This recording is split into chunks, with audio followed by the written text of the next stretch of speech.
RotoGrinders? Hump Day, Wednesday, Mlb Dfs slates. Not a big boy, not a small one, kind of somewhere in the middle, 9-gamer. Maybe it's just right. We'll be talking about that for 2 straight plus hours. Taking you all the way up to Mlb Dfs lock tonight, 7:05, I believe, on the East Coast. Of course, we're going to yield to the Crunch Time crew around 6:30, 6:25, depending on, give or take. Chief Meteorologist Kevin Roth. We might need Roth today and his expertise when it comes to weather, because there was some weather lurking out there in course. Got to keep an eye on that. I'll drop the link in chat for the people. What's up, chat? Kindly hit that like button and subscribe and turn on those notifications. Hit all the things. I believe it's Dave Potts as well as Keith Eyster Eyes taking y'all up to lock. Myself and Tim, possibly, maybe. I always say it about TJ, the best of the DFS player in all Saskatoon, Saskatchewan, Canada. How popular is DFS in Maine? And you're pretty good, Tim. Would you be comfortable saying you are the best DFS player in all of Maine? If there's somebody better than me, I hope they reach out to me because I'd like to talk to you. I'd like to be friends with you. So I certainly don't want to say that I am, but I've yet to meet anybody that's better. So that's all I want to say about that. All right, Forrest. Take a stab. You should know this. This is your state. I know your state. I had to Google it, and I'm not gonna give you any hints, but I was a little surprised with the number. What's the population of Maine? It's a pretty big state, a lot of territory. What's the population of Maine is? 1.1 million. Yeah, I mean, it's close. You almost win both showcase shutdowns. That's pretty good. It's 1.34 million. It's a huge state. Do you have anybody? Is there any people around you? Where are you at? Are you actually in a city? Where are you located? No. I live on an island in down East Maine. Really? Yeah. Acadia National Park. You ever heard of that? I don't think so. Is there like a boat or something? How does that work? No, it's connected by a bridge. But yeah, I live right basically inside a national park. Okay. And now, does that mean is there certain restrictions you can't do certain things around the national park? They protected at all costs? What are the rules there? Yeah, well, yeah, you certainly can't remove anything from a national park. That's about it, really. I mean, we have about 4 million visitors a year. We have a year-round population of about 10,000. Okay. So it becomes extremely busy about 4 or 5 months out of the year. Is this on the border of Maine? I pulled up obviously you share a border with Canada as well, but there is a northeastern border that you hit the Atlantic Ocean. No. We're not anywhere near Canada. We're right in the middle of the coast. Oh, wait. Why did I assume Canada? Bad job by me. Yeah. No, we're right in the middle coast of Maine. I pulled up a map, and I'm like, is that land? I didn't think that was land. Yeah. All right. Yeah, just look up Acadia National Park, and you'll probably see my house somewhere on that map. Acadia National Park? How do I say it? Acadia. ACADIA National Park. All right. This is the thing. Apparently you don't know your national parks very well, Dean, because it's kind of a pretty well-known park, and we do get about 3 or 4 million visitors to the park every summer. Well, it's not 3.3 million and one, because I've never been. I've never been to Maine before. Obviously, you've never been there, Dean. So no. I've been to a surrounding area. I've been to Massachusetts and New York, the chalk, I guess, if you will. And that doesn't count, Dean. It's a lot more rustic here. There's no cities. It's you got to be tough here, Dean. There's no. The winters are probably rough, right? Oh yeah, big time. What's a distinctive feature about Maine? You only Maine people. What are they, Mainers? What do they call them? I have no idea what. Mainers. Is it called Mainers? Yeah. Okay, made that word up. What's distinctly Maine? That's so Maine. Well, I'll tell you one thing, which only if there's any Mainers in the chat, they'll only understand that. Is that Allen's Coffee Brandy? That is our most popular drink. It's made in Somerville, Massachusetts, and it's Maine's most popular liquor. It's Allen's Coffee Brandy. Brian in the chat, anyone know the plural of moose? I believe the plural of moose, that's a trick question because it is moose, right? It is moose? Yes, I think so. I believe so. I don't know, Dean. I didn't know there would be math and geography. So look, and then of course there's Moxie, the soda. That's very Maine. There's a soda called Moxie. Like Moxie is like an adjective to just describe somebody from the 30s. There's actually a drink called soda. Moxie. It was at one time a very, very popular soda, and it's still popular in Maine. And it's absolutely disgusting. It's like Jolts. Like, what is it like? No. Geez, I haven't had a Jolt in so long. Does Jolt still exist? I don't know. I don't know, but it's yeah. We got some Moxie fans, or at least people that are aware of Moxie in the chat. Scott says, bitter Moxie. Would you describe it as bitter? Yeah. Oh, yeah. It's disgusting. It's definitely bitter. Yeah. Is the main pitch that it's terrible and like people, it's like, smell this, it's so bad. Like people want to see how bad it actually is, or like some people I have no idea. I know people that drink it regularly. I can barely have a sip of it. It's so gross.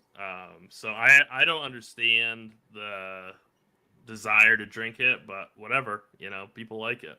I like the logo though. It's just this old school guy. It's a cool logo, good color, good print on the label. But Mr. Richard in chat says I've lost all credibility. Yeah, you know what? I'm asking questions because I want to learn. I'm not aware. I have a natural curiosity, but I've never heard of Moxie. I mean, I'm interested just because I like the name. It's an incredible name. I love.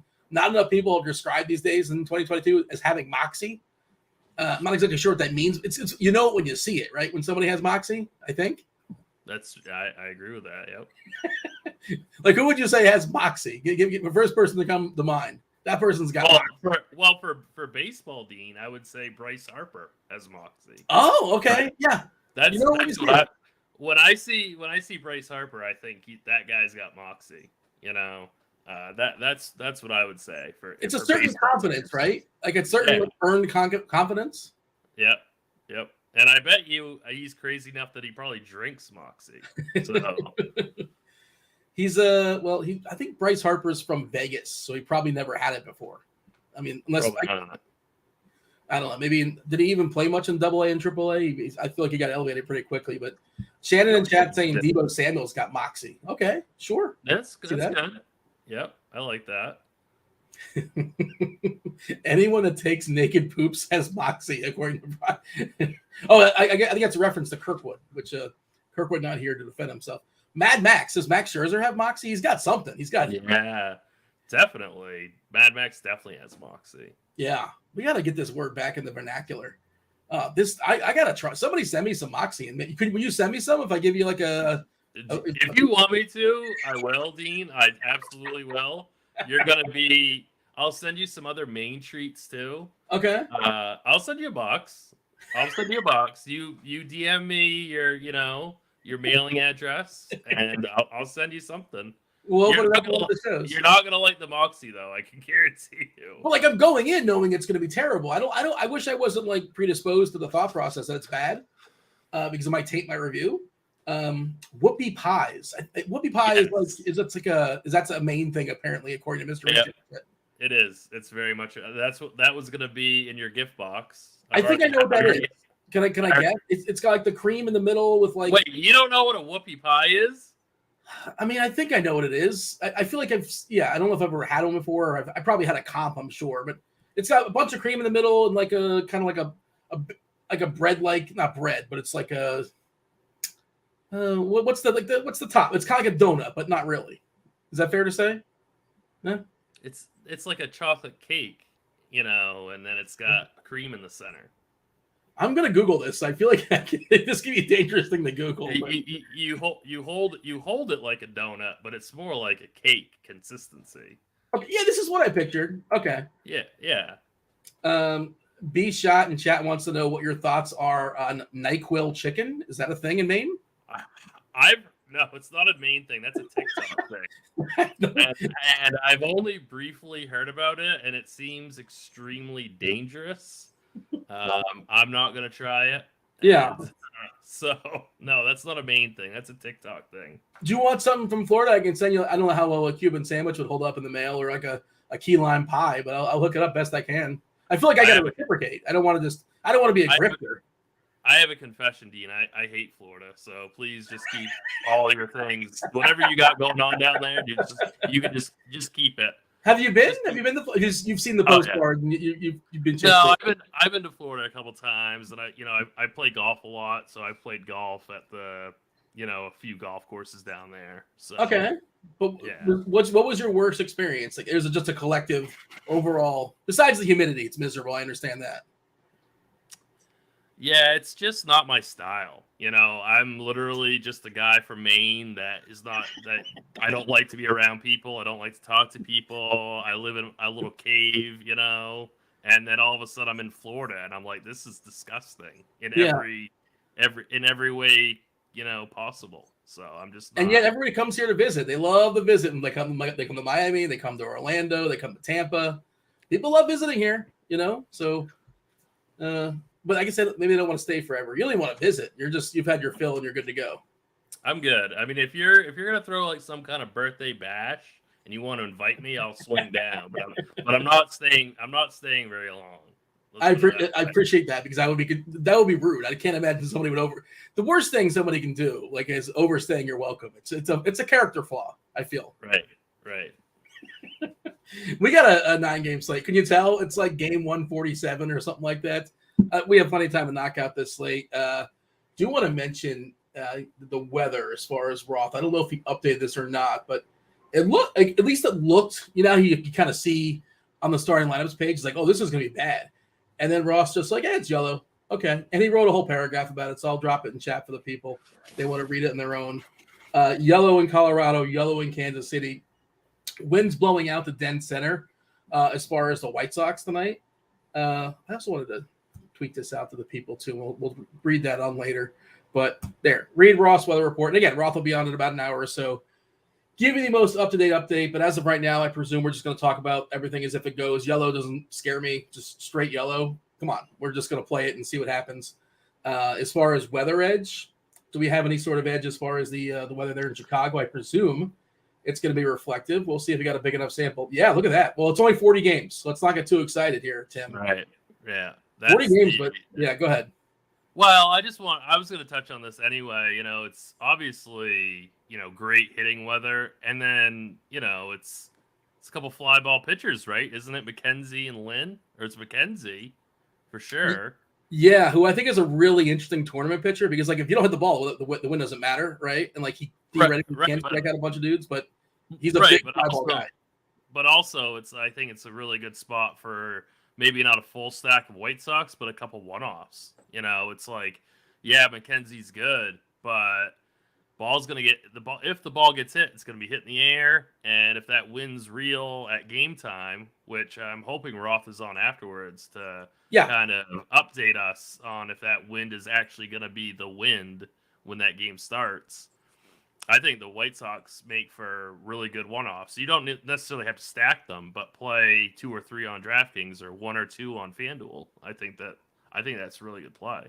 Homer hunting is certainly interesting, because even if McKenzie's good, there's a decent chance he gives up a homer, right? He gives up basically 50% fly balls in the season. Now you want to get all technical, 49.3% fly balls. His homer to fly ball has been pretty lucky at 10.8%. He's still 1.25 homers per 9. And on the other side of that game is Lance Lynn, who, they're going to push him as much as possible because Chicago is trying to win some baseball games. As far as his fly ball tendency this year, I don't think it's that crazy. 39.4%, which is, somewhere in the middle, right? It's not that crazy, but I think he has a low strikeout rate against lefties, I'm pretty sure. So I wouldn't mind getting to some J-Ram or some Naylor or something like that. Yeah, his if you fire up the old play IQ, I just pulled it up here. It's pretty distinct. 32.4% against righties. That's awesome. 21.5% against lefties. That's okay. That's fine, but obviously distinctly different. And that Cleveland team, we know they don't strike out against anybody, basically. And there's some power. Jay Ramy mentioned that doesn't strike out 11% of the time, and the ISO is a 260 Naylor as well. 13% Ks. 229 ISO, some power in Jimenez's bat, some power in Gonzalez's bat as well. Kwan leading off, probably can't homer, but you know the deal with Kwan. I feel like we've had this conversation with him several times, and he needs 9 events to get there. Sometimes it happens, and most of the times it doesn't. Probably a terrible one-off, almost definitely a terrible one-off, but if you're going to stack Cleveland, sure, why not? I suppose. Let's just step back away from that game and give the screenshot as far as the slate as a whole. You got the Dodgers against Mad Bum, and I have my own paranoia about that game, and I'm probably overreacting because there's still 2 weeks left in the season. But they played a doubleheader yesterday. They're going to be pushing back as far as they're cruising in. If this game gets out of hand in any way, I think some of the regulars get pulled, and we probably don't get the full starting lineup. Maybe one of the regulars is missing. Who knows what Roberts is going to do, but I just don't trust Dave Roberts. And maybe I'm just overreacting, and that's dumb. First, your thought on that. Am I stupid to overreact yet? Yeah, my first thought is completely in line with your first thought. And we could easily be wrong, but yeah, if the Dodgers are going to be the highest owned stack of the night, well, let me say this.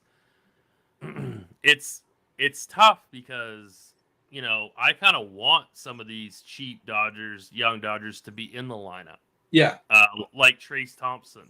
Like if he's in the lineup batting fourth or something like that, I want to play him, So it's really, I actually don't want to see the premier studs because I agree with you. I think we're going to start seeing them getting 3 at bats, getting pulled in the sixth, whether they're winning by a lot or not.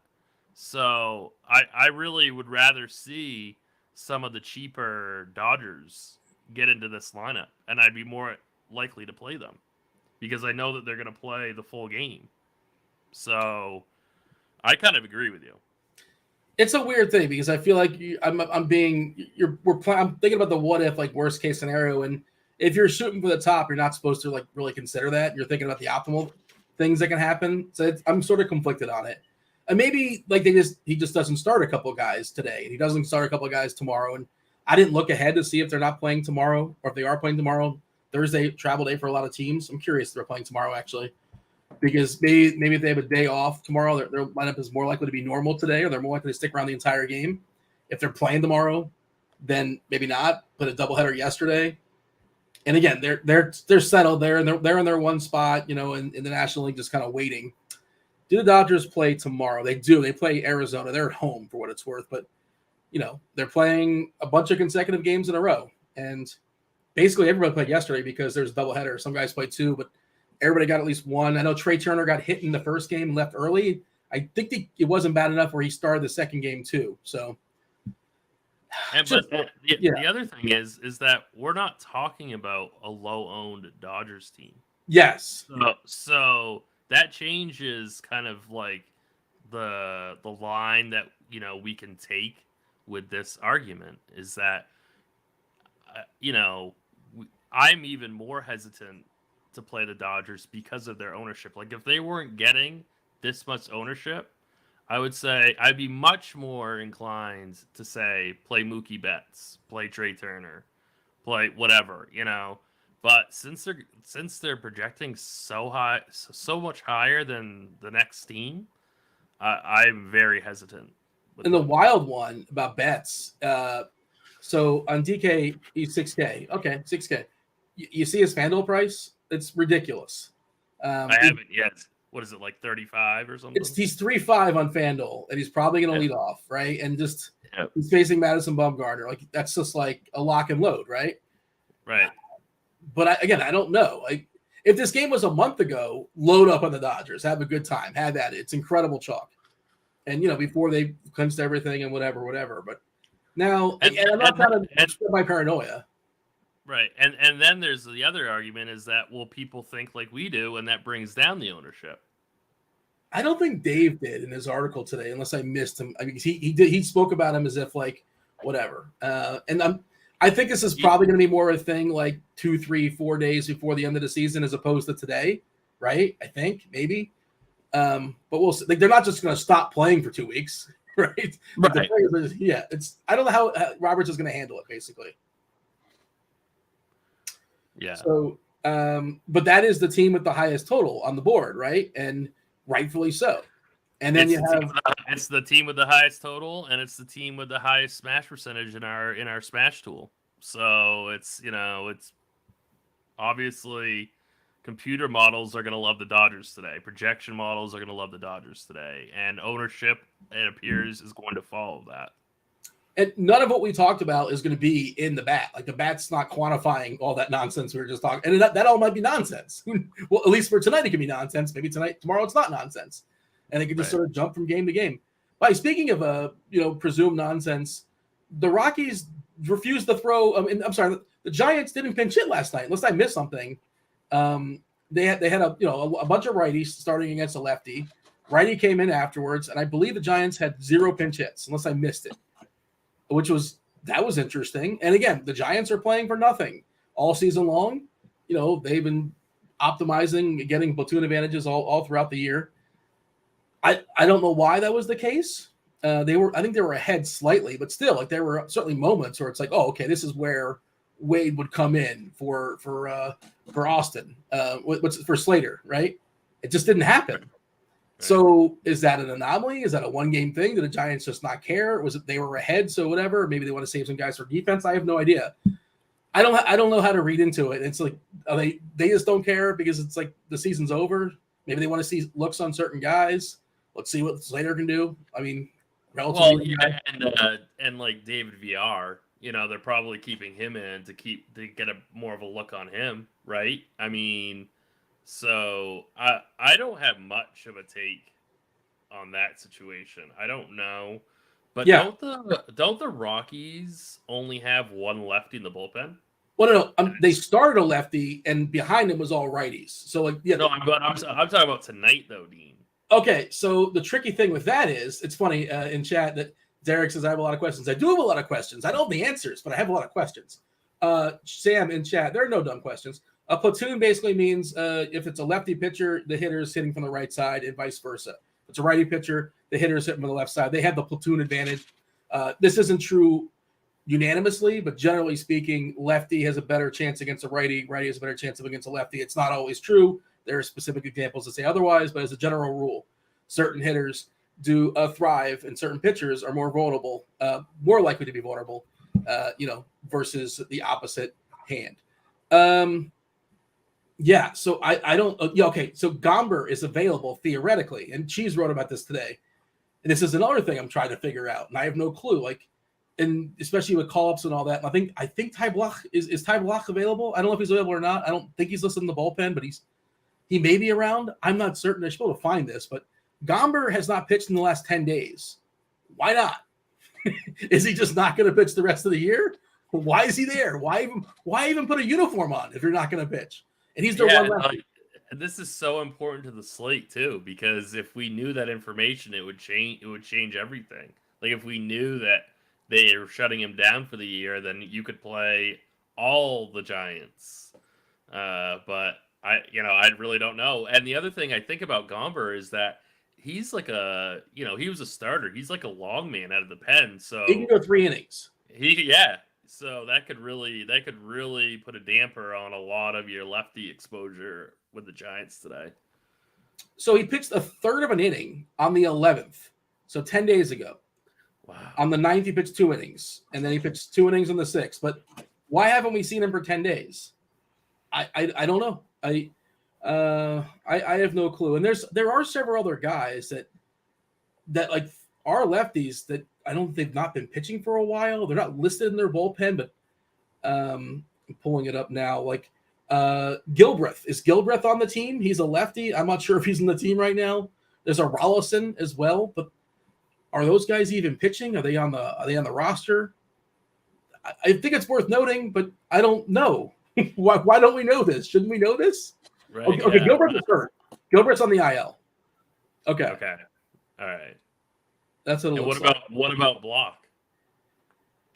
Because I know Block was sent down to the minors for a bit, but that season may be over. Block pitched on the 4th. He hasn't pitched for 17 days. He pitched an inning. Wow. So, yeah. Now, Dave says, and Dave probably researched this more than I did, that the only lefty they have is Gomber. At least that's what he said in his article today. Things may change. They're making adjustments, yada, yada. But you're right. Theoretically, if they use him, and we don't know if they're going to use him, they have used him for 10 days. And the last time they used him for a third of an inning. he could go like 3 or 4 innings if they need him. Like if German Marquez is theoretically goes, 5-ish, 6-ish innings or so, they don't need that many innings. But if things go awry, like if German Marquez gets hurt this game, like we saw Patrick Corbin yesterday, Gomber seems like a really good person to put in if you care about winning baseball games, which I don't know if the Rockies do. Certainly not at this point in the season. Like that'll totally flip Sam Fran, and he can go 5 or 6 innings if needed, right? Again. Yeah, absolutely. And I mean, the more I think about this, the more I like the Giants. Like, they obviously are not inclined to use Gomber that much. So I'm kind of leaning towards the Giants. If you want to, again, they're going to be the second most popular team today. We haven't gotten to my favorite team yet. My actual favorite team. But is it sneaky? Is it sneaky or is it the Yankees? Well, it's the Yankees, but look at their ownership. Are the Yankees not going to be owned tonight? I don't believe that's true. Well, I mean, relatively speaking, 9-game slate. Well, what are we looking at as far as ownership? And also, like Stanton's $3K on FanDuel, he's going to be more heavily owned over there than he will be on DK, where he's fully priced. I mean, we have them. Let me look. They're the 4th highest owned in our Smash tool. Okay. So I mean, it's not. The Dodgers are going to be more popular, Giants, and I believe the Rangers are going to be more popular. Moki in chat saying he was warming up in the bullpen last night. Was that Gomber? Feel free to clarify who that was. And Greg saying Gomber sucks anyways. Yeah, he does suck. But the problem is, if he comes in, there's a decent chance, at least history shows us, that San Fran is going to flip their batters and going to go to the righties as opposed to, and they're going to kick the lefties out of the lineup. Like Yastrzemski could be vulnerable, or like Wade could be vulnerable, guys like that. So Gomber, okay, so according to Moki, Gomber was warming up in the pen last night. I don't know what to do with that. Maybe just because he hasn't thrown a baseball in 10 days. Maybe he's reminding him, hey guys, I'm here, right? Just in case. But I'm not sure. Yeah. But the thing is, really though, I like the Yankees. I like the Yankees more than the Dodgers. I like the Yankees more than the Giants. And even if our ownership projections are a little off here or there, it's still going to be a blend of Dodgers, Giants, Rangers, Yankees. So I'm sure the Yankees aren't going to be like unowned per se, but they are not going to be like the overwhelming chalk. We're doing this a little different than we normally do. Normally we talk pitching. We'll talk pitching in a second, obviously, but I like kind of having the kind of the screenshot as far as just like, do you know this? You're mentioning the Yankees. Maybe you haven't heard if you read the papers or the interwebs. Their star outfielder, Aaron Judge, is 1 home run away from tying Roger Maris, who had 61 homers in 1961. This is a big story in baseball. Have you heard about this? I have, Dean. I've heard about it. You get the paper in Maine? It's delivered on the island? Well, I don't want to say that. We use what are they called? Messenger pigeons. We have smoke screens across the mountains. What is the Maine paper? Is there a Maine paper? It's the Bangor Daily News, Dean. Come on, I Dean. did not know that. This is just ridiculous. I'm not a Maine specialist. I majored in communications and minored in sociology. I did not take geography. I feel like New England's going to be a big gap for you if you ever go on Jeopardy. I'm not smart enough for Jeopardy. It's got to be a very, very niche oriented, questions for me to hang. I can do okay on that Peyton Manning show with his brother Cooper. I don't know if you're watching that, the College Bowl. I can answer those questions pretty well. But Jeopardy, come on, I'm not that smart. So fun fact, just reminded me of something. As a child, Jeopardy in my house was on 2 different stations. For some reason, the same show was on Channel 4 and Channel 10 or whatever. But it was like a minute delayed. I don't know why, but for some reason it was like a minute afterwards. So every once in a while, my parents would watch Jeopardy because that's what everybody's parents do, I think. They're rightfully by law, they got to watch some Jeopardy. And I would watch, the one that was ahead, get the answer, just kind of casually walk in and just walk by and just don't bring attention to it, but just drop the oh, it's the Cayman Islands, and just sort of walk away. And they thought I was brilliant, but I was just cheating. There you go. Yeah. Wow, So, Dean, that's kind of tough. That's a tough story to listen to. I had to get that off my chest. That's been there for years, and I just forgot to confess Yeah. it. I thought you were gonna tell me like you played your grandmother for money or something in Jeopardy and you cheated her out of it. No, I wouldn't. I would off air. I got some grandmothers. No, I wouldn't. No, I wouldn't do that at all. But I made no money off of this. But it was my own little fun little game that I played when I was like 12 years old. But in any event, you want to talk pitchers before we kind of? I mean, is there anything else that we should say as far as big screen when it comes to the slate as a whole, or do you want to talk about the pitchers, which is kind of, I don't know, man. I'm not enthused about the pitching in this slate. Pitching's a little tricky today. It's not super straightforward. Obviously, Robbie Ray is kind of like the chalk quote safest play. Yeah. I see no reason not to have him as your SP1 on DK. It's just such a good matchup, and he does unfortunately get an extreme hitters umpire, which I think does kind of hurt a guy like Ray. But it's the matchup, it's the ballpark. I think that for the most part he can get through that. And the Mariners are still playing to win games, so if he's good, he's going to stay out there. There's not going to be any goofing around, no early hook if he is got on his A game. So I think that the more kind of tricky thing is SB2 on DK, and that's where I'm a little bit not sure. Like, I really do like Blake Snell, but I'm not crazy about a lefty against St. Louis. Yeah. And he's almost 10K. So it's like you're paying peak price for him in a spot that really isn't that great. I know that Derek Carty's the bat projection system likes him, but I'm not as high on him as the bat is. I'm also not as high as the bat is on Luis Severino coming back off the IL at 9,700. Well, how many pitches is he going to throw? That's the big question, right? Yeah, and I don't think he pitched that many in his rehab start. I think it was somewhere like around 57. And so Carty has him projected for 72.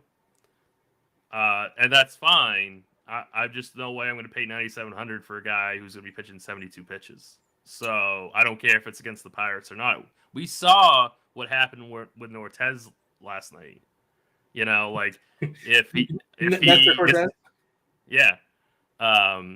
It was the same thing. The projections had him very high, and he was cruising, and then all of a sudden he has one bad inning, and it wasn't even that bad of an inning, but it just drove up his pitch count. And he can't recover. He has no time to recover. Right, and that was the end of it. So, I see that that same similar scenario could occur quite easily this evening.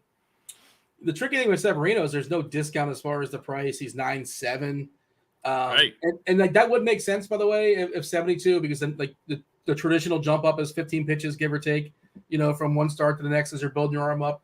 57 to 72 pitches against this Pirates lineup's kind of interesting. It's a loaded strikeout lineup. I don't know if you looked at that lineup. We talk about lefties versus the Pirates, but this lineup today, the one that strikes out the least is Mitchell at 22.2%, collectively at 29%. There's tons of strikeouts there. So he could go 5-ish and strike out 8 or 9 in 72 pitches. And I hate because I made arguments against this with Verlander and with Scherzer, and they did it in 75 pitches or whatever it was, even less, like 70 pitches, and threw like no hitters. And if you're out there predicting no hitters, like congratulations. I'm not predicting that, but I do think the difference is from those slates to this slate is that there's not a lot of great options, and those slates were better options as far as pivots away from. I'll give you another difference is that Severino is not Max Scherzer. So okay. I think that's another pretty important difference. So it's just, yeah, I get what you're saying though. Like, yes, he could do 8 or 9 strikeouts, be perfect through 5. I just don't think that's the likely outcome. So no. for me, I don't even know. I'm trying to think, like, if I'm making 50 lineups tonight, how much Severino am I going to have? I don't know. 5? Well, then help me out here because you got to roster. You're playing on DK. You got to roster 2. And everybody's rostering Robert Ray for the reasons we're kind of laying out here. Ownership projection is at 58%. And that's large field numbers. That's not single entry and 3 entry max. He's going to be incredibly popular there. Robbie Ray in his tight pants against his terrible Oakland lineup. Awesome ballpark to pitch in. They are horrific, the Athletics. I thought I was going to win some American dollars last night, but Luis Castillo turned into a pumpkin in the 4th or 5th inning last night. That was a disaster for your boy, but I thought it made sense to go there, and I'm not using that as a reason to run away from Robbie Ray. And again, the pivots are really bad, and you got a roster 2. I think Snell. Of course, I'll play some Snell. We know his upside, but we see on occasion he can get wild, and also we know how good St. Louis is against lefties. I think this is probably more of a a stack question when we get to it, but how many lineups do you got to make a St. Louis stack? Because I think if you're making 8 or 9 or 10 or 15, you got to make one St. Louis stack tonight. You just have to do it. Nobody's playing St. Louis. No one. I think that's fine. I think that's great. I was just focusing on SB2 for pitching, but yeah, definitely. You can definitely play a little bit of St. Louis tonight because the thing about Snell is when his control is off, it's just game over. It's just like he's throwing the ball all over the place, but his control has been really, really good lately. It's just it's a really tough matchup for him. So I have no problem stacking some St. Louis. And then speaking of threading the needle, right? Dustin May last time out, he threw 5 innings, no hit innings. Just he walked one dude, 69 pitches, and he got the hook at 69 pitches. Not nice, right? If you have yourself some Dustin May, I believe they had a big lead. They're up 4-0 or 5-0 or something like that. And again, it's the Dodgers and Dave Roberts is the manager, and the Dodgers have lost already several pitchers, for the season. May, they just got back, and it's important. He is going to be useful in October. I like him. I don't know how much they're going to push him. This is kind of my question for May. What do we have as far as his pitch projection? Cardinals got 82. 82. Yeah, I mean, I guess that's about right. I think I agree with that. That's probably about right. He is 1,000 cheaper than Severino, so I'd much rather get to May than Severino. Well, they're both problems, though. They're both kind of problems, though, when it comes to pitch count. You're saying Severino's a bigger problem. I'm just saying if I'm ranking the two, I go May, over him definitely. But I like Lance Lynn quite a bit. I like Daniel Lynch quite a bit, and I like Tristan McKenzie. Those are my 3 top candidates for SB2. I think you could get to Jordan Lyles. Is kind of scary as that sounds, but I just think the matchup is so good, and he's a pitcher that gets a pretty good leash if he's got it going. So I think Lyles. I think you could even conceivably play Lyles in a single entry. I'm considering pitching him. So because I want to. Now it's not cash games, Dean. It's just single entry. I understand. MVP. Yeah. So because I really want to get up to the Yankees right-handed hitters. So I'm going to have to. I can't really do Ray Snell. I probably can't do Ray McKenzie. Probably can't do Ray and Lynn. So then it's like, do I do Daniel Lynch? Do I trust the projection? I liked Lynch's over. His strikeout prop 4.5. It was at plus 120 earlier today. I don't know what it is now. But, so it's kind of, for me, it's kind of like that Lynch-Lyles area that I'm considering. So you got the advantage of no Luis Ariz, that Minnesota lineup. He's super annoying, obviously. He makes a lot of contact. He's not playing baseball for Minnesota, so bump to Lynch there. They're rolling out 2 catchers, too. So you got Sanchez and all his Ks, and Sandy Leone strikes out a ton also. Lynch has been bad, recently, if you want to factor that in. He was actually okay against Minnesota last time out. He did strike out 8 Twins, but before that, he had 5-ish bad starts in a row. But he's super cheap. I guess my argument is if you're going to go scrape the barrel. I would take Lynch over Lyles amongst those 2. I don't love either option, obviously, but salary cap, we live in the world of one of those. So You think? Do you think that if people are playing cash games, which I most of the time when I'm not on a show, I do play cash games. Yeah. Do you think that people should play Ray and Snell in cash games? Yeah, I think so. Yeah. See, I don't know. I know that's what the projections say, but I don't know if I'd do it. I'm not sure. Who would you play if not Snell? Well, I don't know. It's kind of like I don't know. That's the best argument is who else do you play? It's not because I'm confident in Snell. I would consider Severino. I was just going to say, don't you think Severino is a better cash game play? Like, because his matchup is so good, and you're not as concerned about getting a ceiling. So maybe you go Ray Severino in cash. I'm okay with that. Yeah, I won't argue with you. I'm not saying a lot of confidence if you can hear it in my voice. Right, I'm not either. Yeah, I hear it in your voice too. I just know that there's somebody out there listening that's playing cash games tonight who wants to know like who we think you should play in cash. And I might go with Severino Ray. I'm okay with that. Projections have Snell for what it's worth, but also variant. You know, the top to the bottom. Snell feels like the floor is lower, right? Just that tougher matchup. He just has those games every once in a while, and they haven't been happening so much of late. A lot of names popping up in chat, and maybe that's because like there's no clear pitcher. Naked HD wants to know if we can pitch Manning as another just kind of scrape the barrel against Baltimore. Manning versus Lynch versus Lyles. Can you rank those three? Manning would be the last, is what I'll say. That's the thing I have the most conviction about. I'm not really sure where I'd rank Lyles and Lynch, but Manning would be third. Big Hurt wants to know favorite contrarian pitcher on Fanduel, single entry, pivot off of Ray. So let's just pull up ownership. I think it's Tristan McKenzie, but let me just double check ownership. He's going to have single digit ownership tonight. Well, he's 9.6 on FanDuel. He's more expensive on DK. You got to roster two over there, but he's really going to be neglected. And we've seen when he has his ceiling games, he has ceiling games. Yeah, I think if you really want to go for all the money and throw caution to the wind, then it's McKenzie on FanDuel. We got him 4% projected owned on FanDuel, McKenzie, that is. And if it's 6, whatever. Yeah, sorry, Dean. The bat has him at 2.5. Yeah, it's not going to be that high. It's gonna be single digit, whatever it is. If it's 2% or if it's 6%, it's going to be single digit.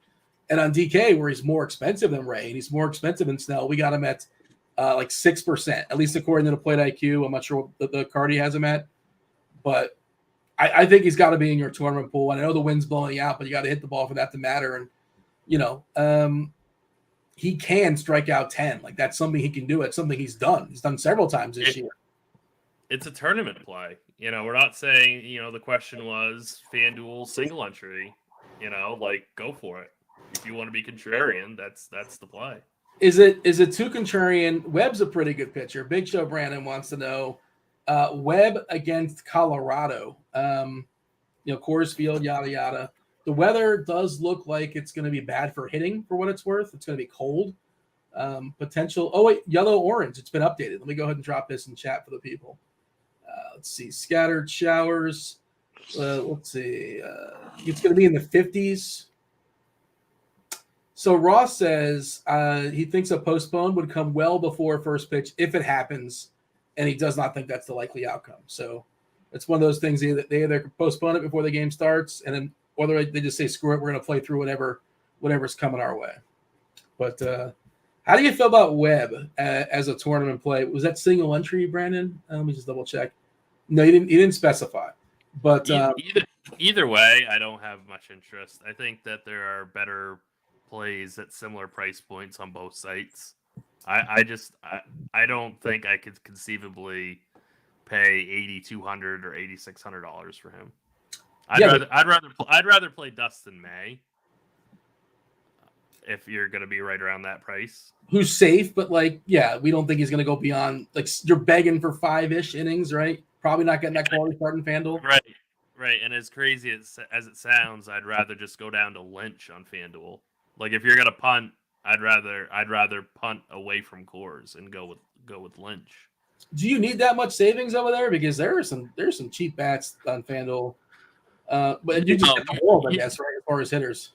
Yeah, you definitely don't, but I mean, I'm sure there's a lineup build somewhere that you could play Lynch and just play all the bats. So I'm just saying, in terms of the web argument, I'd rather just go all the way down. 6.9K on FanDuel. Let's see, if you put Lynch in there and then put in, every Lynch lineup is going to come with Judge, right? Basically, right? I assume. Yeah. Judge is 5.3, and you still have 3.2 per Lynch and Judge, and you're probably, well, I shouldn't say probably. You can play them a la carte, obviously, but probably playing some Stanton and some Rizzo, something like that, and then you still got 3.2. You can complete that Yankee stack if you want to, and then it's not that hard to get other stuff as well. And the Dodgers, like, Betts is 3.5, which is a joke, obviously. Producer Steve in the chat wants to know, is anybody playing Ober? I don't think so. You playing Ober? I'm not. I mean, 7,700 as an SP2.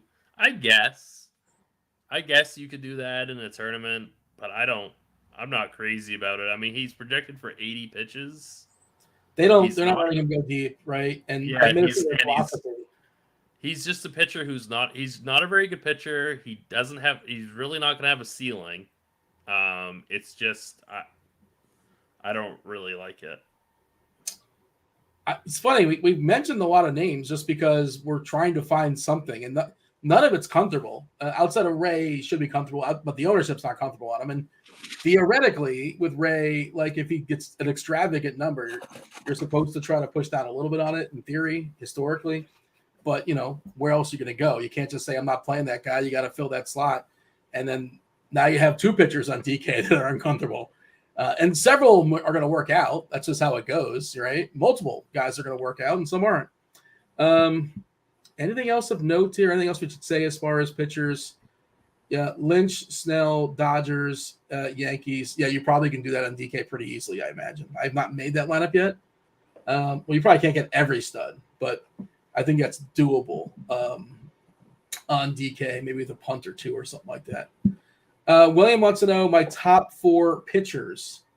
Well, let me pull up I did my rankings earlier. I just don't want to misspeak, but did rank them earlier today, and it's not going to be anything like groundbreaking or anything. But we have, those are my stacks. Robbie Ray, Snell, Severino, and I put Lynch there because his salary at 5.4 is his DK I pulled up. And McKenzie, I think I'm the only one that ranked McKenzie, to be fair. You factor everything in, and people just aren't going to play him. And, he's obviously not the best dollar for dollar play, but I think he's really interesting for tournaments, paying up, be a little bit different. And he's got an upside. We've seen it before. We didn't see it last time. I keep chasing it.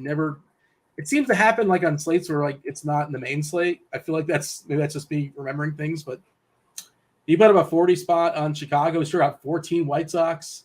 I think that was last month. He struck out 8 for Houston, 12 guys on Detroit. Put up a huge game on New York earlier in the season. He's had some big moments, so he's on my list, and I might just have him on one lineup or something like that. Give me your summary as far as pitchers. It's a big mixed bag, obviously, but what do you have for me, Tim? As far as if you could summarize it up, somebody just joined the show, get him caught up. Robbie Ray is definitely the consensus number 1 on both sites. I think your debate for SP2 in cash games is going to come down to Snell or Severino. I prefer Severino, despite the limited pitch count. I'm not crazy about Snell in this matchup, and Severino gets probably the best possible matchup you can get. So even if he pitches 70 pitches, he can easily be good enough for cash. In large field tournaments, I'm not as high on Severino because his ceiling is capped. If you're looking for a value SP2, Daniel Lynch is probably my favorite, followed by Jordan Lyles. I think I have some interest in Dustin May on both sites, and I have a lot of interest in tournaments on both sites, like Dean said with Tristan McKenzie. All right, let's talk about stats. I do want to go ahead and drop a couple links in chat for the people, make you all aware. Of course, here at RotoGrinders, we cover all things NFL content-wise, baseball as well, but we want to give a special shout-out to our friends over at Action Network, specifically Evan Abrams. He's got the NFL Betting Trends article. For those of you that are getting into betting yourself some NFL best bets or bets throughout the week, this is the time to do so. Or even Monday, Tuesday, Wednesday, whenever you can post them, the faster you can get them. Sometimes the lines are not as sharp. You're betting on Sunday, it's a little bit trickier. They get, they figure it out. The books figure it out by Saturday, Sunday night. This article is going to give you some places to look as far as early in the week. Don't forget to follow Action Network on the old Twitter machine at Action Network, as well as Evan H. Abrams. Am I following Evan? Let's check and see. I'm not sure if I am. I'm going to go ahead and drop that link in chat for the people. That is free. Feel free to check that out. And I also pulled up Keith Eyster. He's going to be on the show crunch time, about 30 minutes or so. He's got his eyes breakers. He's got a take on Robbie Ray. He likes some Jordan Lyles. Did you say you bet Jordan Lyles as well? Was that you? No, I bet Daniel Lynch. Okay. Over 4.5 strikeouts. And also a Marcus Stroman take, who I didn't know he was throwing baseballs today. He must be doing it at 640 or something like that. Yeah, he is. Yeah. So feel free to check that out. And I think, if I was not mistaken, Justin Carlucci, the Luch, has a free article as well. Scores and Odds, of course, a premium product. It's your number one place for all things sports betting. You got to get ready for the NFL season and arm yourself with the best tools and analysis. Check out everything you need to make yourself a better sports bettor, including the new Parlay IQ tool. Now it has the Fanduel Sportsbook integration. Build your optimized same-game parlay based on data from thousands of simulated games with a click of a button, and you can bring that slip directly into your Fanduel Sportsbook. Helps you out with being sharper when it comes to single-game parlays and correlation, things of that sort. I believe that we have a free article here as well from the Luch. I would assume this is football for this weekend. I'm looking at it on the fly. Luch with Lunch with Luch, NFL player props. Yeah, players that could eat this weekend. Here you go. Another free article. It's premium product there. It scores and odds, but they have plenty of free stuff going on there as well. Mr. Richard wants to know fade cores, full stacks, and play mini stacks and one-off for tournaments. Yeah, I mean, the weather is a little bit. The tricky one there is if it's a true tricky, 60-40 if it's going to go or not. I either want to be all in or all out in tournaments, right? But as a general thought, assuming the game's going and weather is not an issue, how do you feel about that? Cores being, instead of not fully stacking it, just kind of mini stacking it. I guess that's okay. I'd honestly rather, if you're gonna play cores, to stack it. I'm a big believer in stacking, so I would prefer it if you stacked cores if you're gonna play cores. But I have no problem if people want to fade cores tonight. This is not like an amazing cores. This isn't like an amazing cores spot tonight. Yeah, what is the total? 9 or 9.5? Where is it at now? Well, it's not a great number, obviously. Two pretty competent pitchers, 9.5. Marquez pretty competent. Webb's pretty solid as well. And not the best offenses, San Fran and Colorado and whatever the risk is of Colorado pinch hitting, and who even knows if Gomber's going to pitch. If he doesn't, it's probably just a bunch of righties for Colorado, and then, you feel better about the Giants.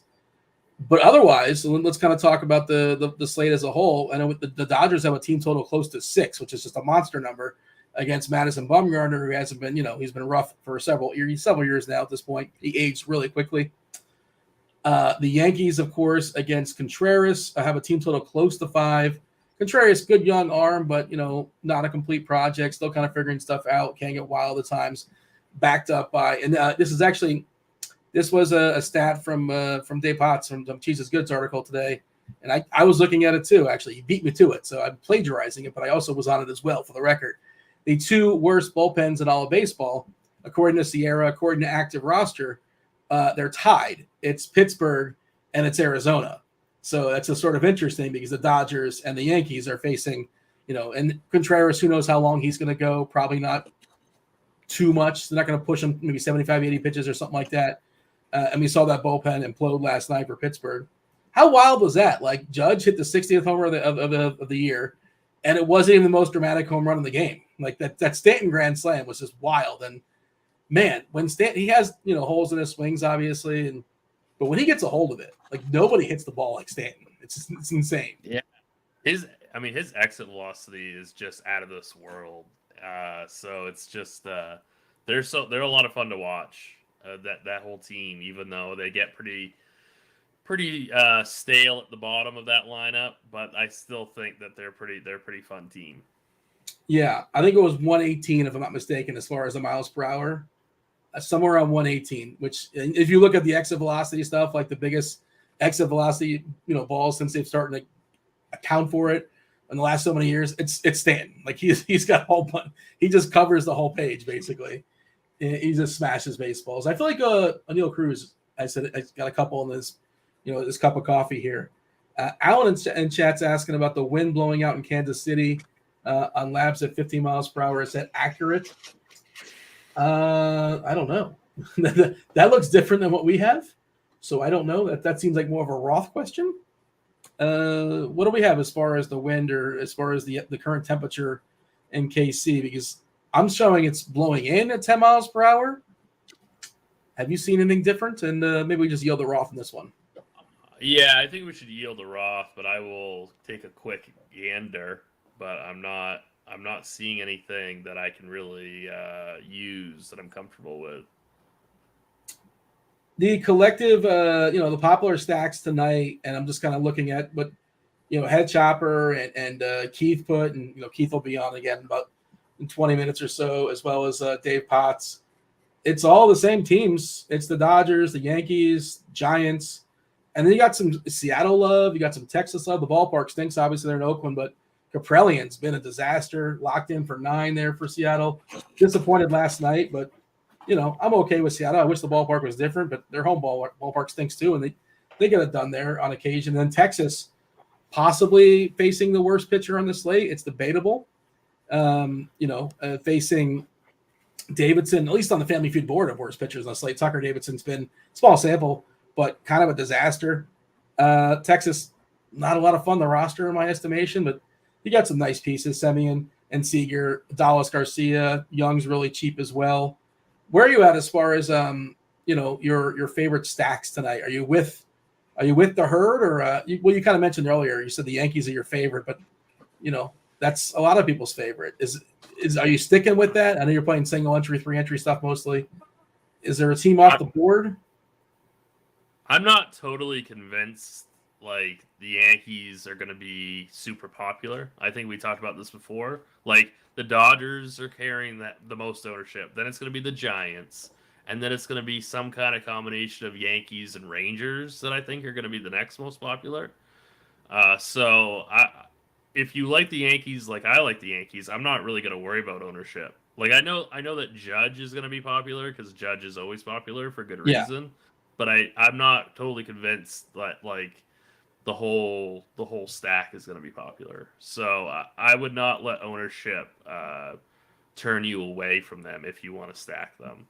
If I also do like Texas quite a bit. I also, I really want to find a way to one-off Shohei Ohtani against Dane Dunning. I haven't really gone too into detail about, with my, I haven't started building any teams yet. So I'm not sure if I can do that. But Dane Dunning is real bad against lefties, and I really want exposure, but I don't want to go too crazy with Angels exposure, but I really want to get to Ohtani. Alan is correcting me. I can't read. Reading is hard. He was talking about the wind blowing in. So, yeah, we have it blowing in as well. Yeah, I think it's blowing in 10 miles an hour. Yeah, I just, hey, yeah, you can't pitch a perfect game every single night. Is that what they call an unforced error in Tennessee? Yeah, that was unforced error number 20. That was not the first. That didn't blow the perfect game for the record. If anyone was keeping score at home, but yeah, it looks like the wind is blowing in Kansas City. Team, it's a total of 8, right? So last night the temperature was much more conducive to smashing baseballs. We got like a 5-4 game last night there. Hey, let's talk about catcher. We're gonna go around the horn, give our favorite plays position by position.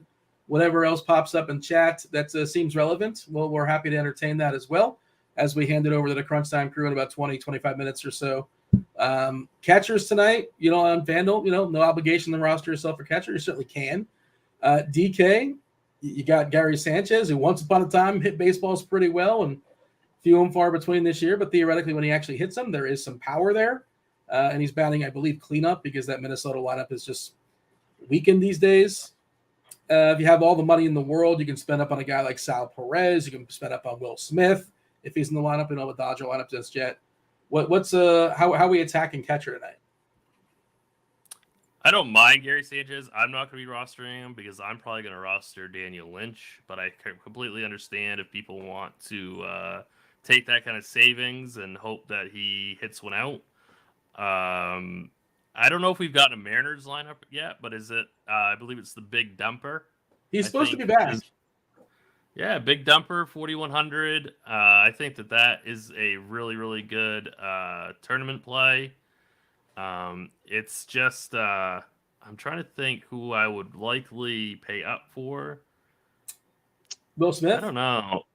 Yeah, I mean that's the thing though. Like I'm not that high on the Dodgers. Oh, we just got a Dodgers lineup. Okay, is it goofy or is it like as a standard? One guy's going to be out. I think one guy sits at least. Well, Will Smith is out. We'll cross him off the list. Yeah, it's Betts, Turner, Freeman, Justin Turner, Taylor, Thompson, Barnes, Vargas, Alberto. No Gallo. No Gallo. Versus the lefty. Yeah. Yeah. No Bellinger versus the lefty. Yeah. I'm not crazy about this team. I think that is 6 total, man. That's a big number. I know. But it's like I kind of feel like I'd rather just take the cheap pieces like Thompson and Barnes. And no Muncy, by the way. All the lefties, basically. Right. And it's like, or maybe like Chris Taylor, Thompson, Barnes, like a cheap little 3-man behind all the heavy hitters. We have not got a Seattle lineup just yet, by the way, but we did get they designated Jake Lamb for assignment. What was your favorite Jake Lamb in Seattle moment? Did you have I can think of so many, but what's your favorite? That's a good one, Dean. I don't know. I'm just running so many through my brain that I don't even know which one to start the lead with. Let's see. San Diego's out. Profar, Soto, Machado. Soto's still like 3-1 on FanDuel. He's an awesome hitter, but he hasn't been spectacular of late. Machado, Cronenworth, Bell, Kim, Myers, Nola, Azokar, and I believe we got Oakland's lineup is bad. The Angels, you do have Trout and Ohtani. Rengifo is leading off there. I do like O'Neal Cruz leading off for Pittsburgh today. I think he's a fun one-off. Although, because we have Severino historically kind of reverse splits, but whatever, don't care.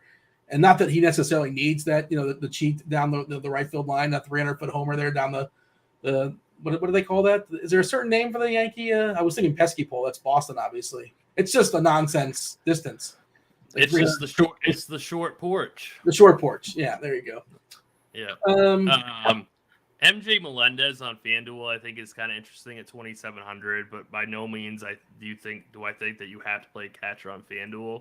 But if it would be either he or Big Dumper for me on FanDuel. Yeah, I don't mind that at all. And yeah, no Seattle lineup just yet, but they are making moves, so maybe soon we'll get a Seattle lineup coming in shortly. No Giants lineup either. I want to keep an eye on that, but we can sort of predict what the Giants are going to be. It's going to be all their lefties, I assume, with Peterson and Wade and Yaz. Gonzalez probably cracks it. Crawford probably in there either way. Hey, first base. Who do you like at first base tonight? I strongly prefer Ohtani over Freeman if you want to like spend all the way up. Like if you're gonna pay $5,700 for Freeman, I'd rather pay $6,300 for Ohtani. That's just my personal take on that.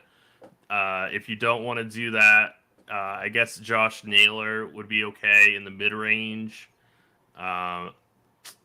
It gets pretty thin after that.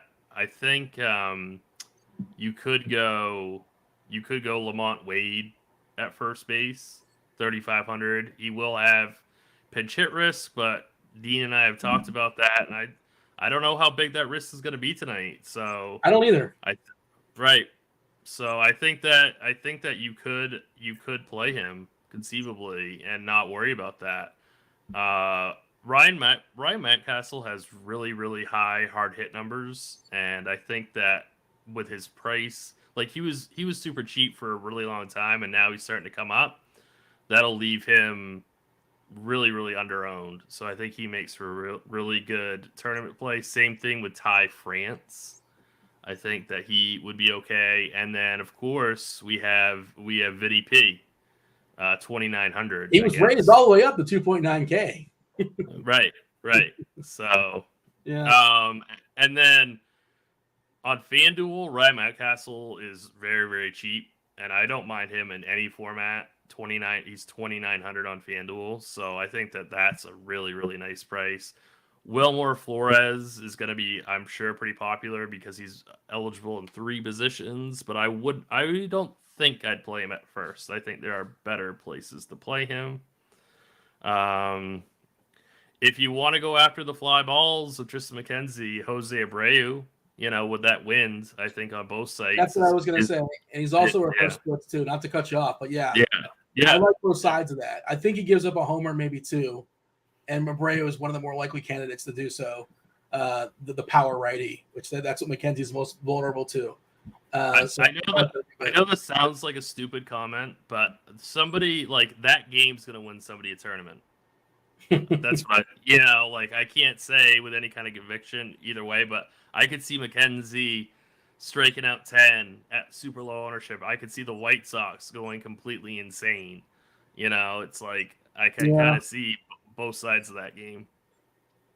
Somebody in chat was mentioning about Soto. Yeah, Soto's got 126 walks in the season, which is, who's second in walks? Were you looking at chat by chance?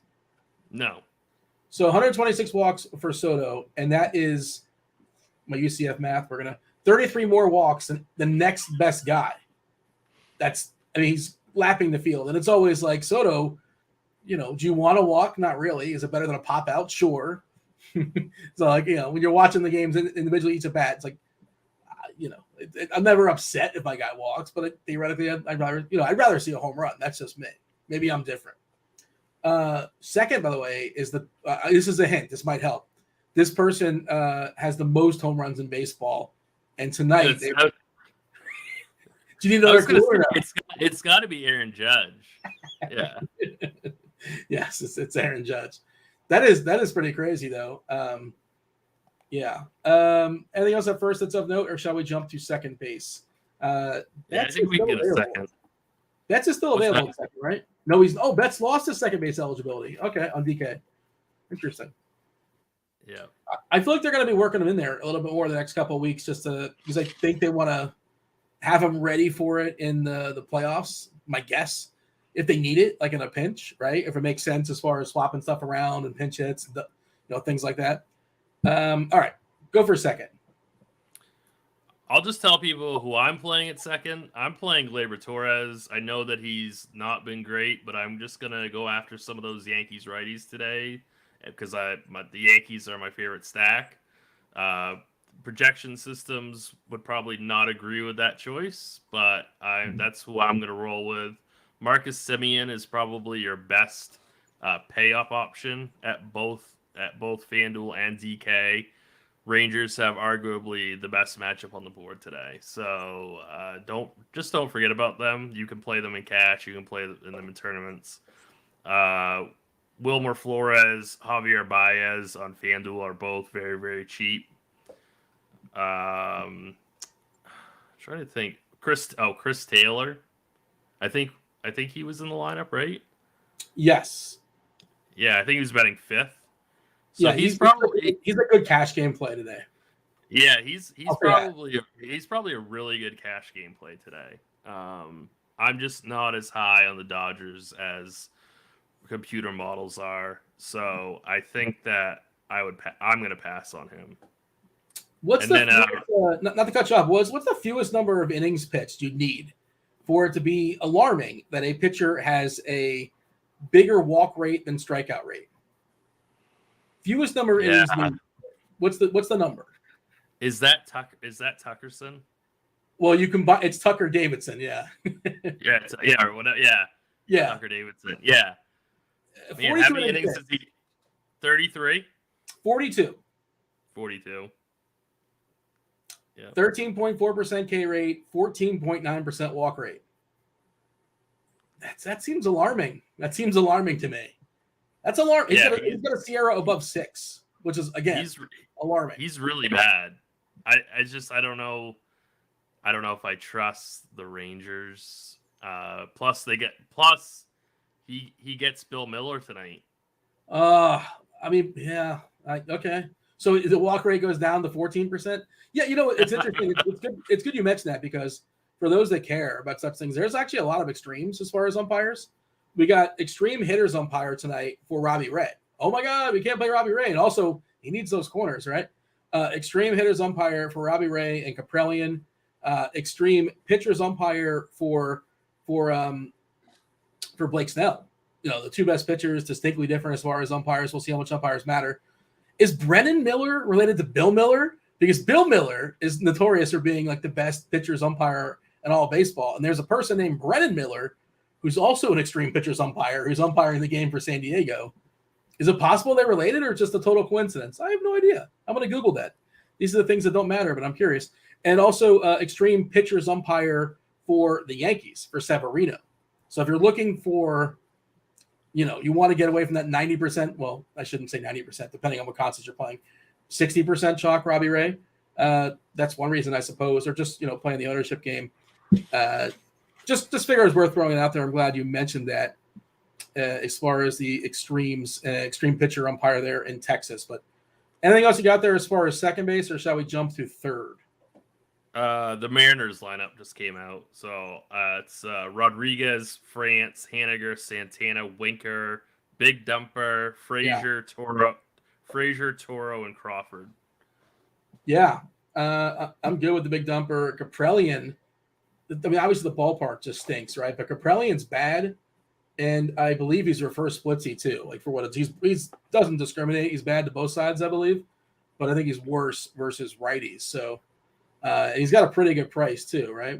I think on Fanduel even he's playable. You mentioned it earlier as far as Raleigh. He's like 2,700, I think, on Fanduel. How about third base? What are we excited about as far as the hot corner tonight? Third base is not as good as it usually is. I think that probably Justin Turner is going to be your cash game option. He's 3,400 on FanDuel and 4,700 on DK. Gunnar Henderson might be in play. He is batting third, and he is 3,900 on DK. I think that Jose Ramirez is a really, really good tournament play today. I'm not crazy about the Guardians in general against Lim, but I want a good lefty against him, right? So he's not. I imagine that he's not going to be very high owned. I know it's such a donkey play, but I'm going to play Donaldson definitely at 2,800 on FanDuel. I don't know. Yeah. I don't know if I can do 4,300 on DK. I'm not sure yet. I haven't built my team, but I would say it's going to be very easy for me to play him on FanDuel. Yeah, they're talking about the nickname Big Dumper in chat, and it's been with him for a while apparently, because in 2021, Jared Kelenic I shouldn't say failed prospect. He's been struggling as a prospect for Seattle.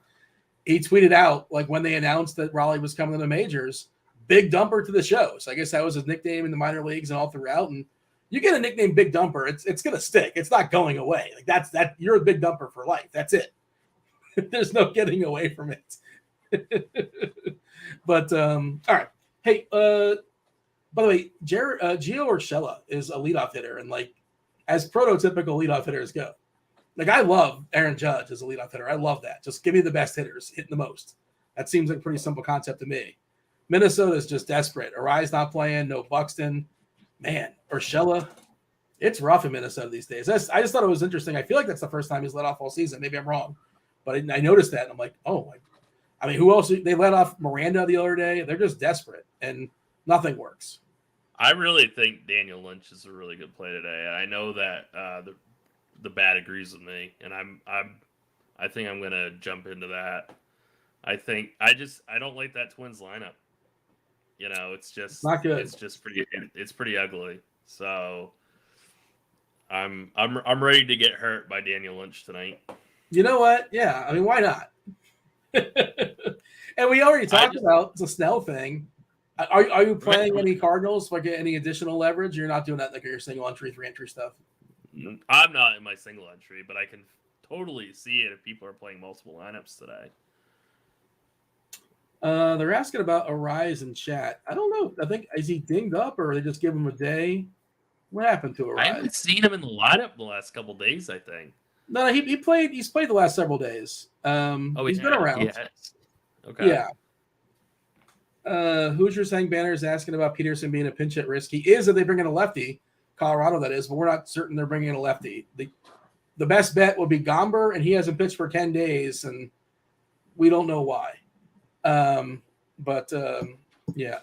Well, they're saying what happened to Arise as far as him being a good hitter. Well, that was kind of fluky. Like he's a good contact hitter, but like his 8 home runs, I don't think are very real. He's a better version of Quan, right? Yeah, and the thing is, I would take him like on my real life team, right? Yeah. Like, but you know, he's not like some kind of star hitter, and he's certainly not good for fantasy. But he does make life difficult on pitchers because he just extends at bats and takes pitches, and he's just kind of like this maddening guy to face. But we don't have to face him tonight. They're saying he was hitting 350. Now he's hitting 312. I think it's because he had goofy BABIP. He was his batting average on balls in play. I think we're pretty lucky earlier in the season. Yeah. No. They would have to be. They would have to be because he's not going to be hitting a lot of home runs. Yes. It's down to 328, but I think the start of the season it was around 400 or so, and not sustainable. Basically, he was getting lucky. He's completely relies on BABIP because he doesn't strike out and he doesn't hit home runs. Yeah. He's got 8, which I mean, I don't know what he was projected for to start the season, but I bet it was under 8. I would have been under 8 at least. I would have been wrong on it, but I also would have been wrong on Elvis Andrus at 13 or whatever it is, a career high I think for him, or close to a career high. Maybe 7 years ago he got like 14. Shortstop, what do you got? Yeah, Trey Turner is your cash game play. If you have the salary, if you don't, then you can definitely get to a guy like Javier Baez. You could get to Corey Seager. I have no problem with either of those guys. I think, you mentioned O'Neal Cruz as kind of like a random one-off. I think that's a good play. I'm assuming Brandon Crawford will be back in the lineup. He is usually a giant that does not have pinch hit risk, even though he is terrible. He is cheap exposure to a good stack, so I'll give him that. I do think Gunnar Henderson at 3,900 on DK is good. You can also play him at 3,400 on FanDuel. Ryan Stop in Minnesota. Who is that one silly goose they had playing third base and catcher? That was one of my favorite players in the league. Williams Astudillo, La Tortuga, as he was he's not a silly goose, he was a silly turtle. He did not strike out. He just made an incredible amount of contact. Last time we saw him, he was in the Marlins organization this year. I'm not sure if he still is, to be honest, but he's fun. He's fun to have around, and he was certainly a member of Team Girth, right? Oh yeah. I mean, that's why. Yeah, that's one of the reasons why He won me over. And also his nickname is the La Tortuga, the tortoise. Like, how do you not? Who's not on board with that? And he pitched too. Yeah, I guess he did pitch. Yeah, I think I saw him pitch some point this year.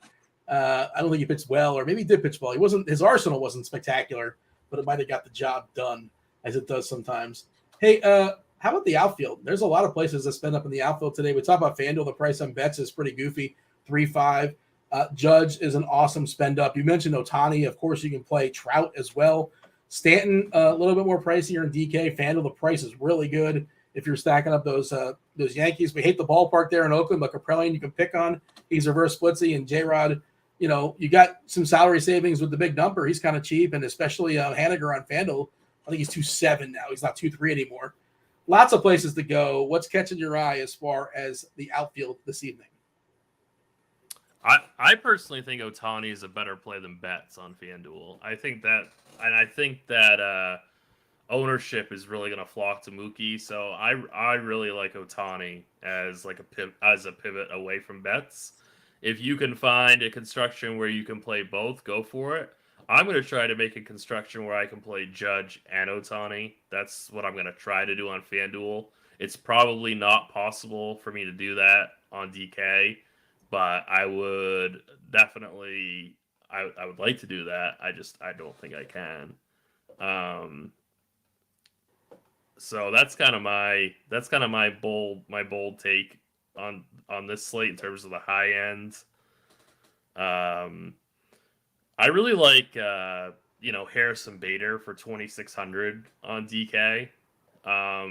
And I really like Cedric Mullins on FanDuel. He's only 2,800 against Matt Manning. He would, if you can't spend up that outfield in all of your spots, then he is definitely the play for salary relief, and also Chris Taylor for 2,400. Trace Thompson's in the lineup, and I'm not seeing his price. He's 2,600 on FanDuel. That's okay. What's he on DK though? I'm Googling Brennan Miller, the umpire, right now. I'm trying to see if he's Bill's brother. This is important stuff. He's 2,900. He's 2,900 on DK. So I like Trace Thompson quite a bit as a value play, even though I'm not as high on the Dodgers. Looks like he just made it. Well, yeah, I don't know. Why am I so curious about Brennan Miller? We'll figure it out soon enough. It doesn't matter. I assume they're brothers, if nothing else. But they both are extreme. If your name is Miller, you're very strict with the strike zone, is basically the point we're talking about. Soto, by the way, in FanDuel, we kind of mentioned that one as well. Several times drop passing, but Big Show Brandon made a point that pointed out he is still super cheap over there on FanDuel.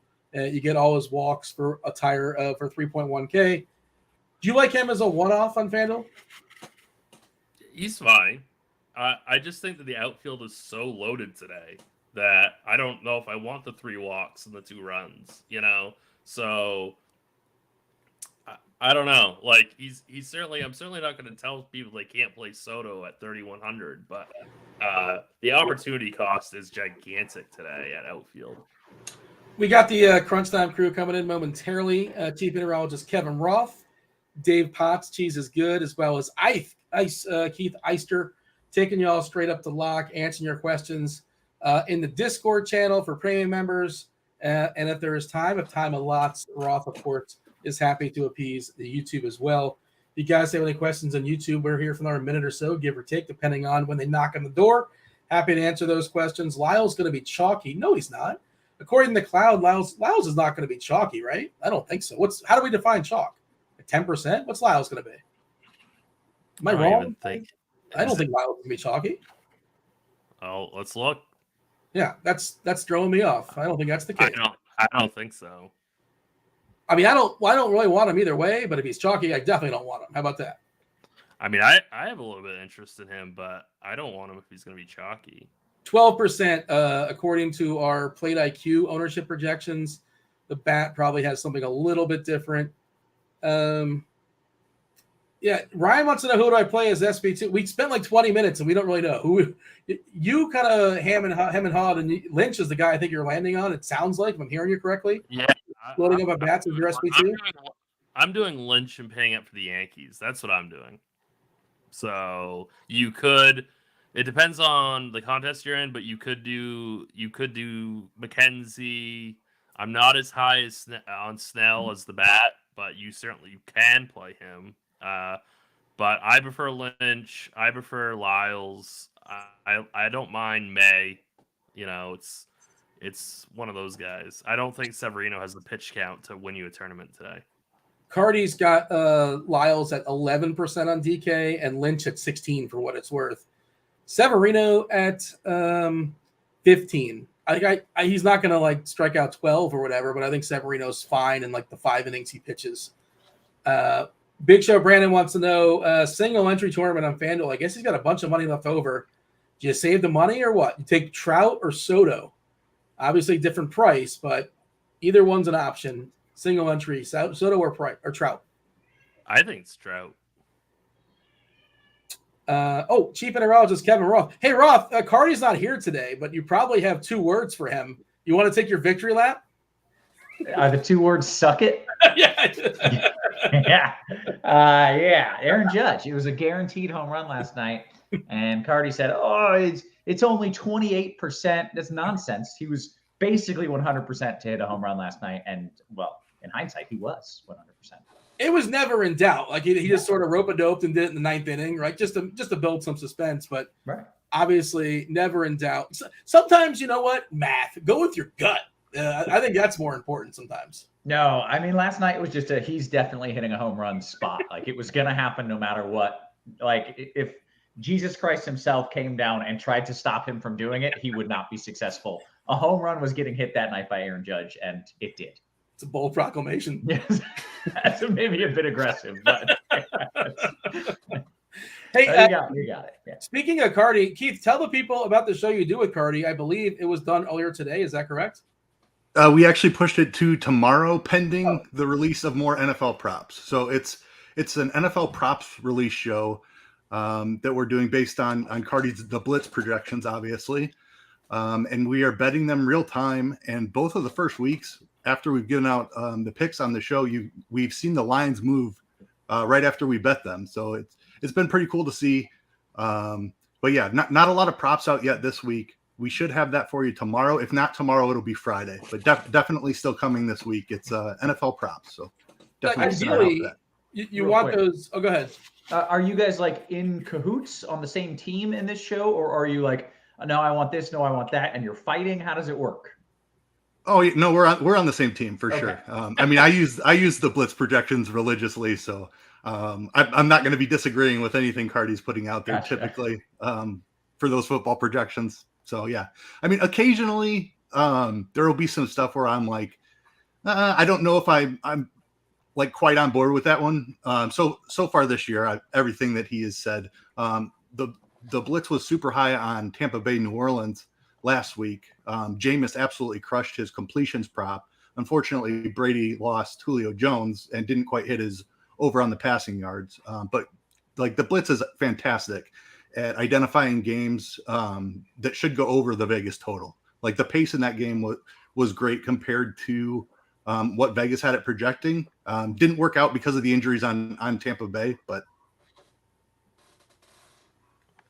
yeah. So typically that show is going to be on a Wednesday, but I guess the books are pushing back player props, and it's hard to do that show without player props. That's what drives the show. If you don't have the props, you can't do the show. It's interesting you guys moved the needle. That's how big the bat is. The Blitz as well.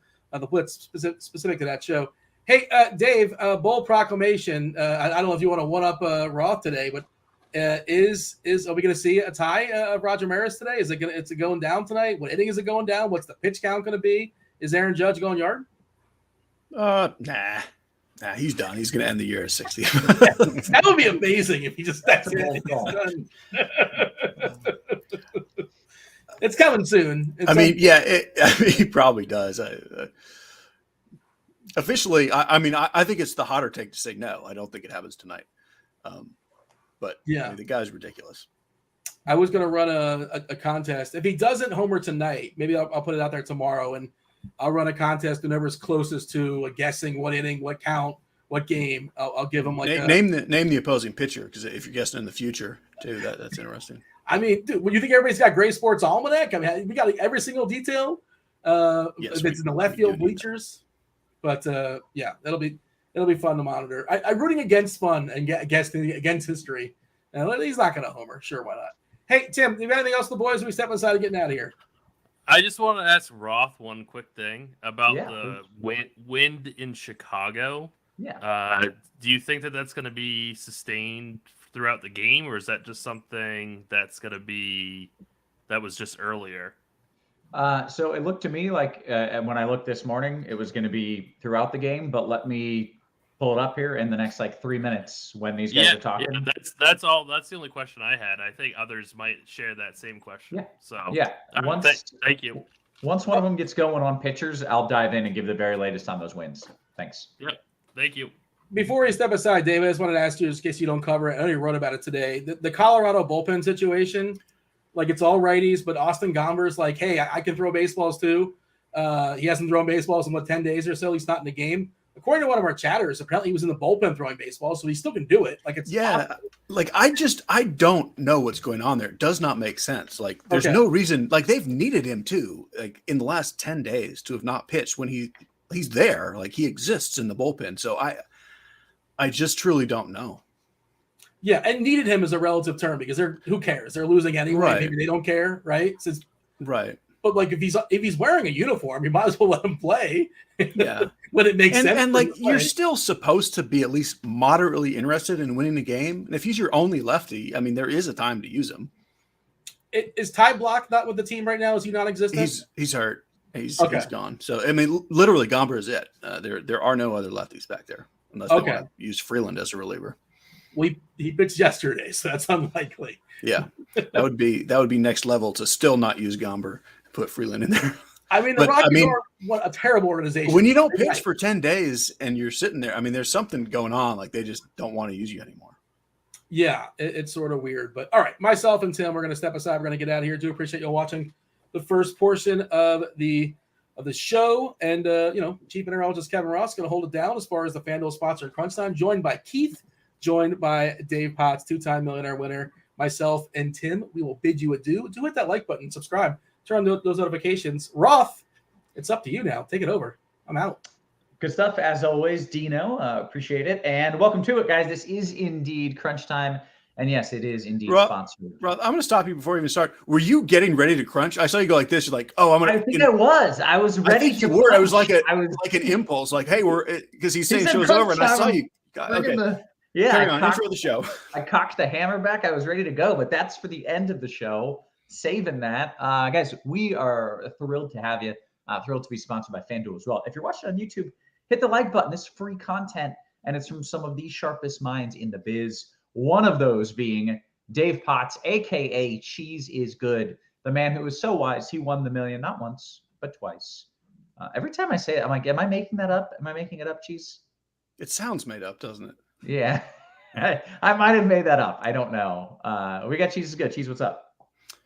Not too much. Good enough slate for kind of getting towards the end of the season. We want to hear about the wind and whatever cold rain is in Colorado, of course. Yeah. Hey, we got Ice as well. Ice, how are you doing, good sir? Doing good. Busy time of the year with football getting into full swing. We talked about it last time I was on the show. Basketball is right around the corner too. So just a couple of weeks left of baseball. A little bit of a tough pitching slate tonight. We'll get into that, but pretty good slate overall, I think. Yeah, things are busy. You got baseball, weather. You got football, weather. College football, weather. Golf is still happening. There's weather there. And it's just if it could just chill out a little bit, I'd be cool with that. But the two indoor sports are on the way in less than a month. So right, I'm looking forward to that. Yeah, those are I like those sports. But hey, let's talk about the weather here for baseball. I would not at all be shocked here in the game that does not matter, which is Cincinnati, right? Not on the slate. Correct. Wouldn't be shocked if they announce a late start in the next 7 minutes, or if they already have, or if they get an in-game delay. But it doesn't matter. So it's going to play regardless. It's going to play 9 innings, so don't stress. Really, the only game I think that we should be focused on is Colorado. There's a handful of others, but I don't want to waste our time discussing the minutia of it. In Colorado, it's in the 50s, and there's off and on light rain. this is fully a scenario where if they want to play, or if this game was in the 80s, I would have zero concern about them playing. It's that combination of it being a little bit wet and kind of cold and gross, where I just have some reservations in the back of my mind of them saying, maybe we don't want to do this. Maybe we don't want to sit our fans through this. It's going to be crappy. But I don't think that's what they're going to decide. I think they're just going to figure it out and get the game in. It's not that much rain. So I think they're going to play. And I think if they postponed it, they would do it not before lock, but before their first pitch, because they already, I think, probably know what they're going to do. I don't know what they're going to do, but I think they already do. So I think they play it, and I think we kind of go as if they're going to play it. And I imagine, Cheese, there's not ideal pivots after that, but we may need to. Yeah. So luckily the Dodgers are after that. So you can pivot if you need to. But yeah, you want to know before then, obviously. Yeah. And there are 2 other late games that it's not like you'd be left with a dead lineup. So, but I'm with you. Like we should know before. Like they know. So like, they know. I'm just going to assume that if we haven't heard anything, it's playing. That's my assumption as well. I think it's going to play. I would not be 100% shocked if they, postpone it, but I feel like they maybe already would have done it if that was the plan. So, of course, we'll monitor that. I am not going to have any ta-da moments here. It's literally just when we get closer to first pitch, are there going to be players warming up, or is there going to be a tarp on the field? That's it. That's the only thing that we need to see. So, prior to lock, I don't think I'm going to have anything else to say on it. I will investigate those wins that Tim was talking about in Chicago. They look good to me as of this morning. I put a bet on the Scores and Odds app. If you are not on that, you should be. Sign up. We got good stuff going on there as well. But I will investigate that and do a little bit deeper digging. But Cheese, why don't you talk about this slate a little bit kind of overall? Okay. So basically it's very interesting on the pitching side in that we have one super mega chalk pitcher with Robbie Ray. And just in general, nobody anywhere ever in any circumstance loves Robbie Ray chalk. And yet the rest of the slate is just as risky without as much upside. And Ray, to me, it's good chalk. Good chalk being the bad Robbie Ray probably doesn't lose this slate for you. If you get the 10-point DK, 25-point Fanduel Robbie Ray game, I think it's fine. You're not going to lose because of that on this slate. I mean, the chances of 2 ceiling games anywhere are just so slim. I'm playing Robbie Ray. Now, theoretically, the same math that told you Aaron Judge was not going to homer last night would say 60-70% owned Robbie Ray is a fade. That's not what I'm doing. I'm playing him. If you want to play team math, you should probably play Blake Snell, who has the same upside, but just the same risk in general and a far tougher matchup. He's facing the best team in the league against lefties, and Robbie Ray is facing Oakland. So that's why he's chalk. I'm just playing the chalk. I'm playing Robbie Ray, period. Okay. The other spend ups outside of Snell, Luis Severino should be fine-ish for 70, 75 pitches against Pittsburgh. That's probably fine, honestly. I also think you probably don't lose because you played him and he gives you 15 points on DK and 25 to 30 on FanDuel. This McKenzie and Lynn matchup in the Chicago game, they're both kind of home run risk guys anyway, and they're priced up, and the matchup is tougher. I don't like them. I mean, they're fine, but not really. There's the White Sox too, with the wind blowing out. Yep. I will add, I did just look. Winds are going to be blowing out between 10 to 15 early and maybe between 15 to 20 late. So if anything, the winds will be increasing through the game. So it's a pretty healthy home run wind there. I just don't trust those guys at all. So to me, probably the closest thing to a chalk SB2 on DraftKings is Blake Snell, but that won't really be chalk. It's basically Ray chalk, and then it's spread out all over the place. I don't think you worry about ownership after that. I'm going cheap at SB2 in all my lineups. Cheap being Jordan Lyles at 67, and then down to Daniel Lynch and Matt Manning. These are some bad pitchers. These are not good pitchers that you should feel good about. Like, but with that high end, like you can't really pay up for two guys and have a good lineup. Yeah. And those upside guys have risk. So I'm just punting and hoping I get something. Just don't shell me. And one of those guys probably puts up a negative. Like that's how bad that whole little group is. And you could have Dane Dunning in there if you wanted. You could have Bailey Ober in there, though he's probably on a pitch count too. But I think Lynch is probably the chalkiest of that group. But it's going to be just spread out, and that's what I'm doing. I'm eating all the Robbie Ray chalk in the world, and then I'm playing some Lynch, some Lyles, and some Matt Manning, and I'm done. Very interesting. Okay, Ice, I want to hear your takes here in GPPs because I feel like there's a lot of different ways you could go. So what's your game plan? Starting with Ray, and then talk to me about the other guys as well. Yeah, it's kind of a mess here today. I would absolutely love to fade Robbie Ray chalk, but there's just no other good options out here. His matchup is so good against Oakland. It's hard to see him putting up a total dud. Blake Snell is the most obvious pivot, but he has the worst matchup a left-handed pitcher can have. St. Louis has been the top team in baseball against lefties. Tristan McKenzie is where I'm going to go because Snell is catching a little bit of ownership as well. Obviously, heavy risk with those wins. McKenzie does have a 14 strikeout game against the White Sox this year. He has multiple double-digit strikeout games on the season. Win doesn't matter if they can't hit the ball. So the White Sox have been better here recently, but McKenzie is the only guy who can match the upside of Robbie Ray today. And that's because Severino is on a pitch count. He has a fantastic matchup against Pittsburgh, but I just don't see a ton of ceiling there in 75 pitches. Dustin May is somebody I was on heavily in his last start when he was pretty much unowned, and it was going fantastic. He cruised through 5 innings, gave up no runs, and then just randomly got pulled at 69 pitches. So I can't trust Dave Roberts. I don't know how long Dustin May is going to be able to go. I will play some Dustin May, but I'm fully expecting if he gets through 5 innings and he's anywhere near 70, 75 pitches, he might be done for the day. So again, just a spot with very limited upside. It's the cheap guys. Jordan Lyles. I wrote up a Jordan Lyles over strikeout prop today, which is never a comfortable feeling. Never thought you'd say those words out loud. Yeah. No, I certainly did not. But this matchup against Detroit, it's as good as it gets for righties. The prop's only at 3.5, but I think he could get upwards of like 6 strikeouts in this matchup. He does have a pretty decent leash, and Detroit's just a really bad offense. So Lyles is not a good starting pitcher, but I think he can give you 6 innings and 6 strikeouts or something like that, and that's probably good enough on this slate.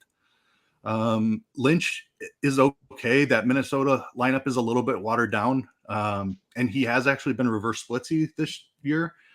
So the heavily right-handed lineup against him is actually a bit of a positive. I prefer Lyles over him, but Lynch is fairly a decent amount cheaper. So if you need the savings, I'm fine with Lynch as well. Okay, very good. Cheese, anything you want to add to this, or should we? There's nothing I want to add. Okay, that's fair. All right, let's talk about some of the stacks and some of the bats here. Ice, I'm going to let you lead this conversation off. All right, so we have Coors, obviously. Hopefully. The weather isn't ideal, as you talked about, and Herman Marquez has been okay here recently. Hasn't been the best season for him. The Giants also have this weird pinch hit thing that they do. They didn't do it last night, so hopefully that's the case again. They are certainly among the top options today. The Dodgers, I think, are the top option. And I think Giants, Dodgers, and Yankees are kind of in the top tier by themselves. The Dodgers don't have Will Smith in the lineup, who was one of my absolute favorite hitters on the slate. So that's kind of a bummer. But that does mean that we get a little bit more value out of the Dodgers lineup. The Yankees are in a great spot against Contreras, a young pitcher who probably doesn't go very deep into this game. And Pittsburgh's bullpen is really bad. So the Yankees are fantastic. I like Texas a good amount against a left-hander. Tucker Davidson has just been really bad this season. He's walking more than he's striking guys out. Guys like Simeon, Adolis Garcia in fantastic spots. Even Seager, lefty. Great, good spot for him. I like Seattle. A little bit of a tough park for them going into Oakland. Great pitcher's park, but Caprillion has had his struggles this year. They have the big dumper back in the lineup, so that's always a positive. And then the team, even more off the board, I like is Baltimore. Cheese said he's playing a little Manning. I'm picking on Manning a little bit.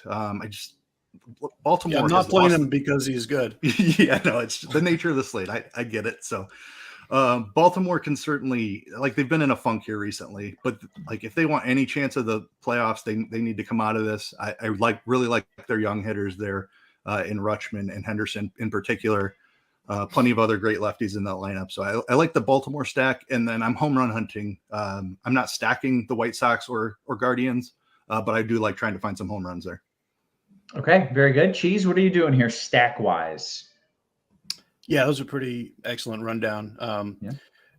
I think the Dodgers are probably ahead of the Giants, both in chalk and how I like them, and I think most people will like them. And it helps / hurts, depending on your view of that we don't have a Giants lineup yet. Dodgers and Yankees, I think, are the top two, and they're my top two. The one thing I want to point out on this Coors game, and it could relate to your take on the Giants or the Rockies or even Logan Webb. Like, yeah, it's cold and rainy, but it really does not hurt the hitter friendliness of the ballpark.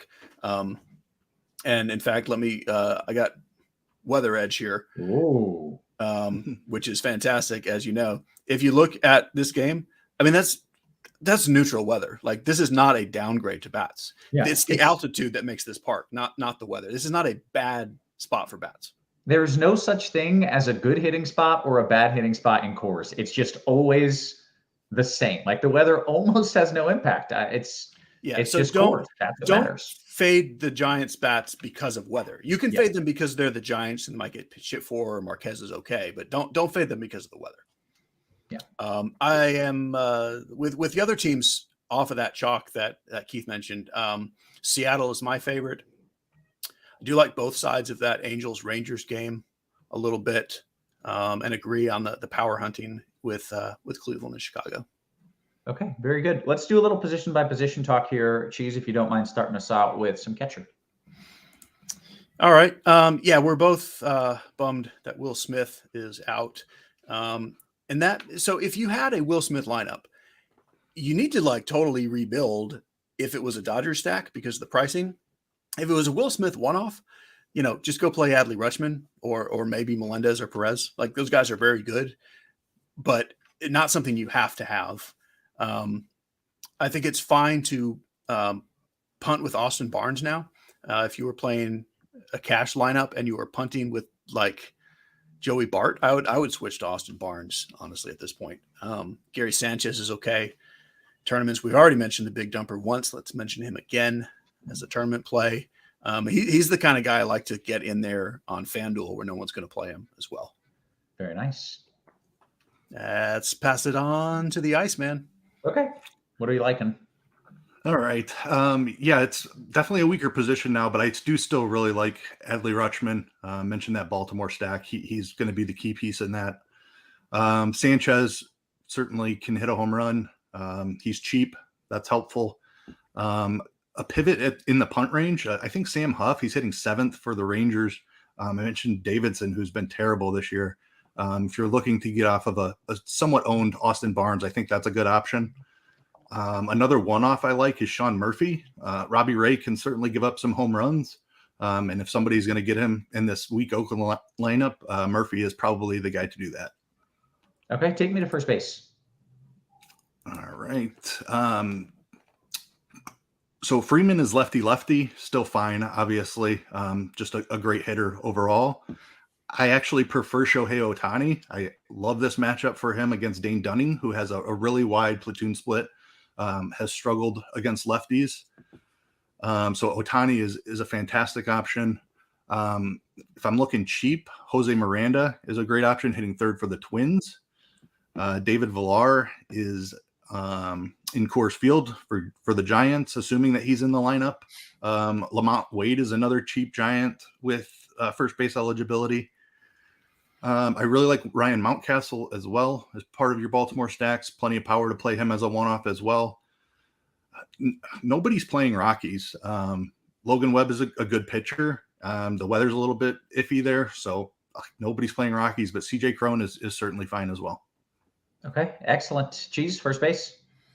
Everyone he mentioned, and then the two guys that, speaking of no one's playing, Anthony Rizzo is good, not just in Yankee stacks. Like he's a play just on his own, and I don't even think he'll be played even in Yankee stacks all that much.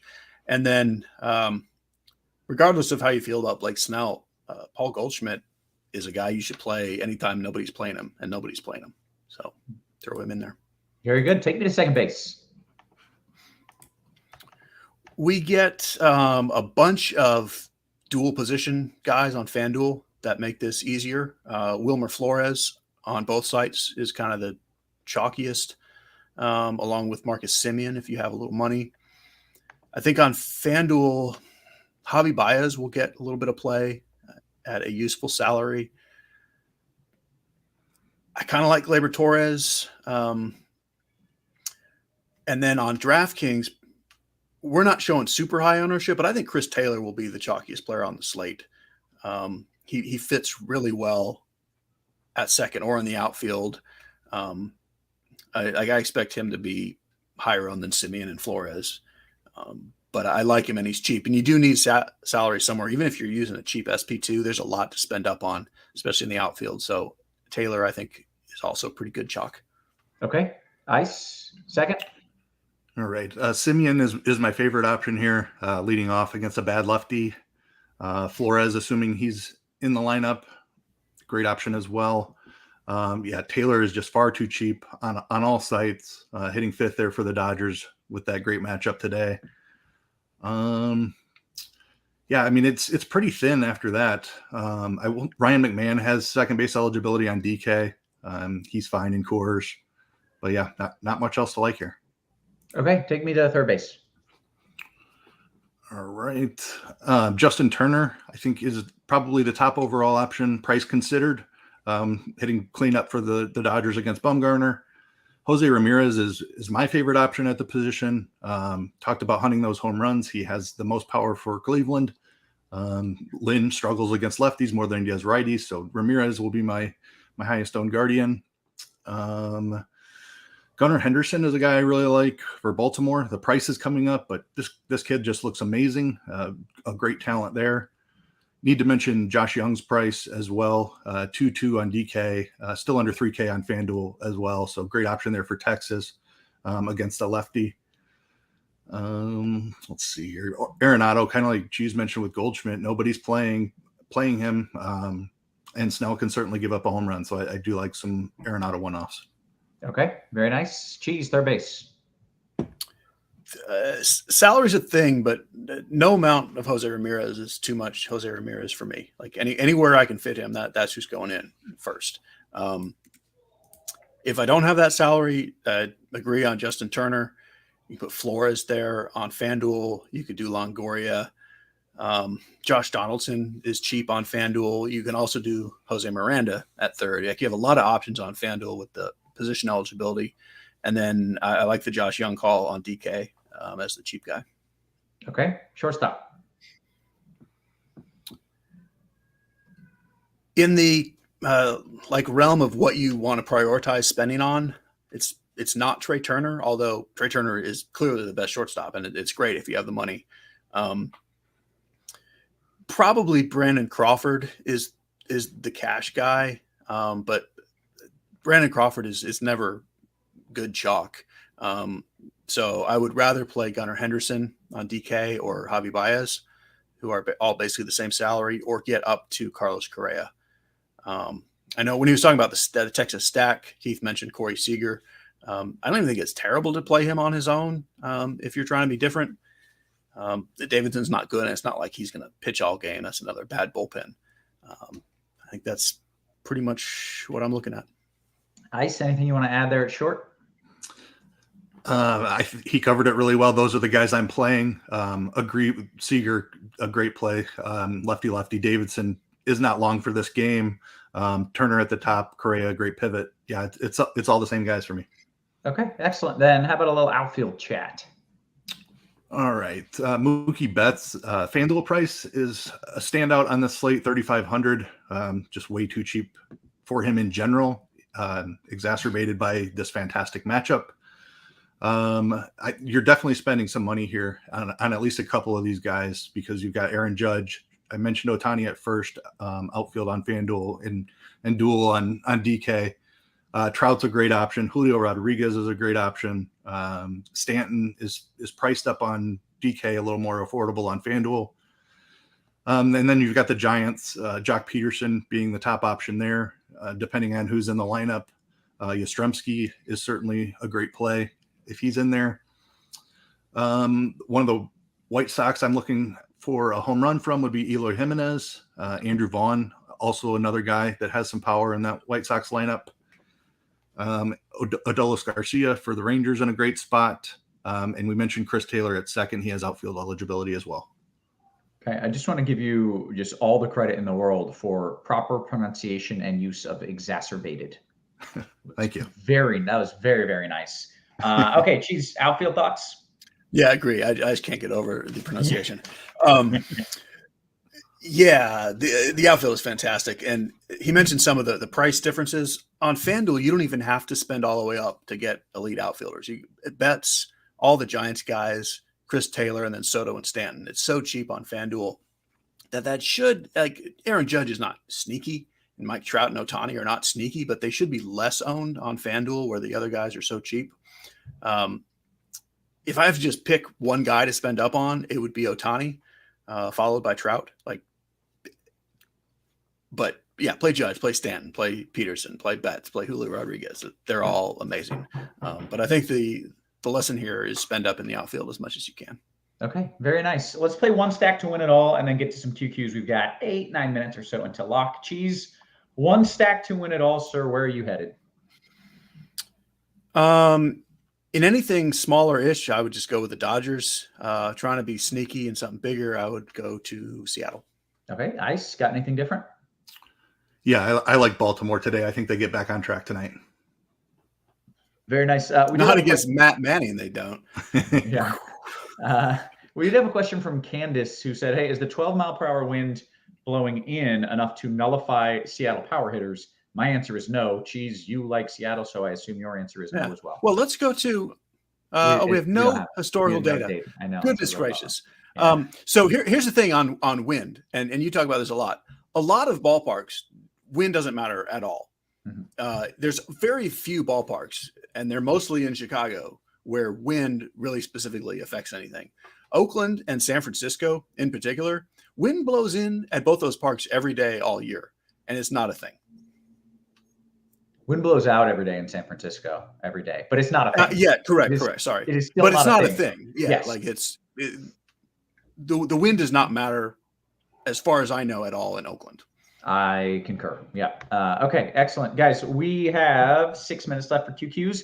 Scrolling up just a wee little bit here, and we'll go to Joe. FanDuel GPP Ice, Severino or May? Oh, man. I'd go Severino just because neither one is going deep. I think you need the strikeout upside, and I think Severino has the edge there. Very good. Cheese, this question is from Jay. He says, DK single entry, stacking the Yanks. I love it. You want IKF and Showtime.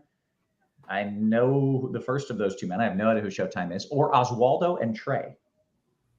Yeah, I need somebody to tell me who Showtime is. Oh, good. Oh, Shohei Ohtani, maybe. Yeah. I was is it Magic Johnson? If that's a Shohei question, I would do that with Ohtani. Okay, great. All right, FanDuel cash question. Ice, I'm coming to you here. Santana and Mullins or Gary the Goat and Soto?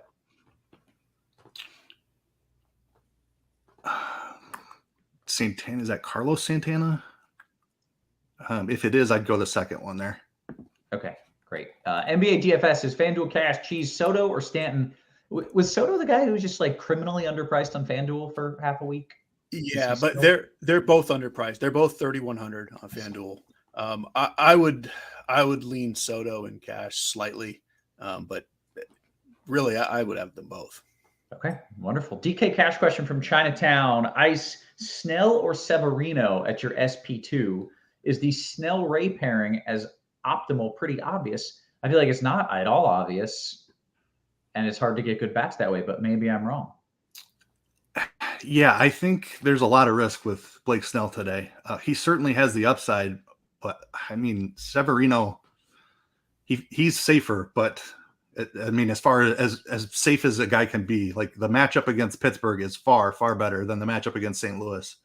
But Snell has more upside. I think in cash you're playing for floor, so I'd lean Severino. Okay, great.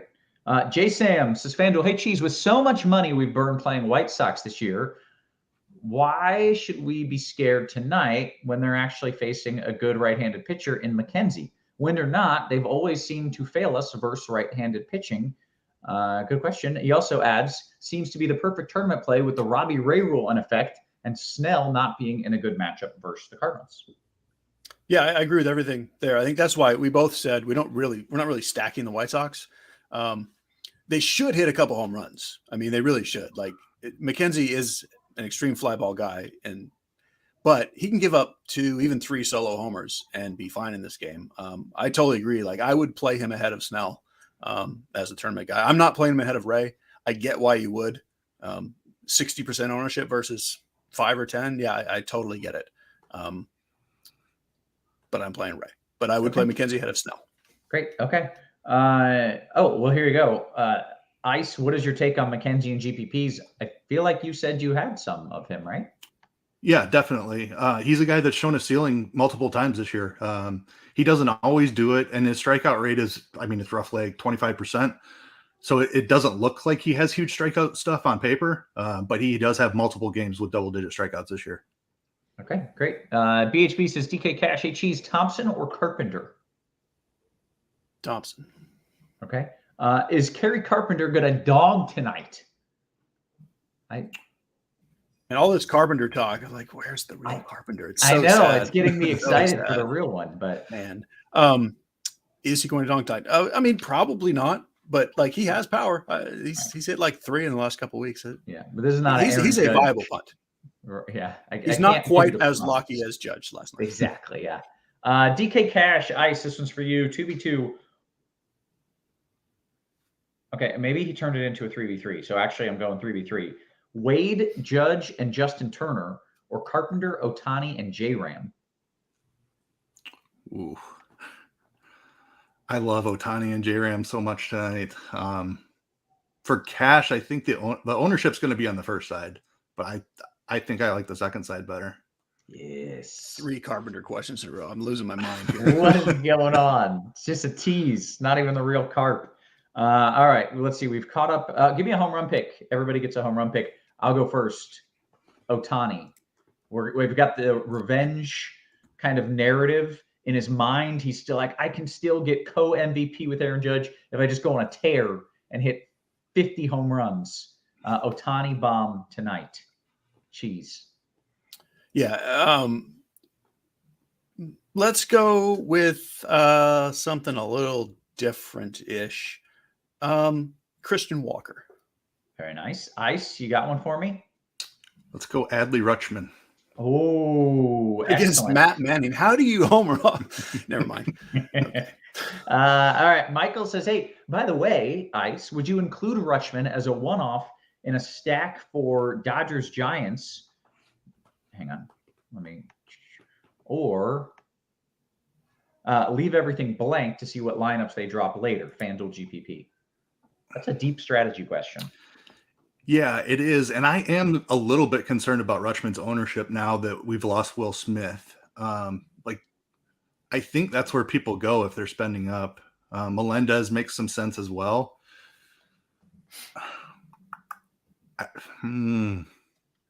Yeah, I think I would wait. What the second part of that question was, or wait and see what lineups come out for San Francisco? Yeah, it was Dodgers Giants. Yeah, I mean, Joey Bart is certainly an option if he's in there.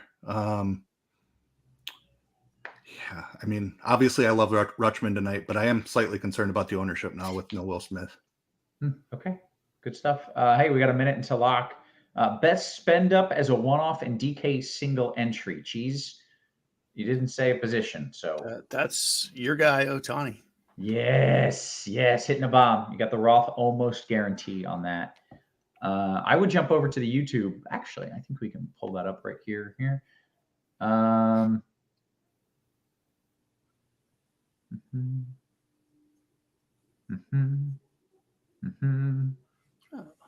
Dr. Big T is in the YouTube chat. Yeah, I just saw Bonjour, that. sir. Shout out to Big T, man. Yeah. I just saw that. I hope he has. Champ is in the house. Yeah. Hey, congrats. Yeah, congrats on the takedown. Yeah, absolutely, man. Huge score. Congrats. Always good to see Big T, man. He also wishes Matt Carpenter were playing tonight. Yeah. Big T says Yankees all in. I too. Yankees all in.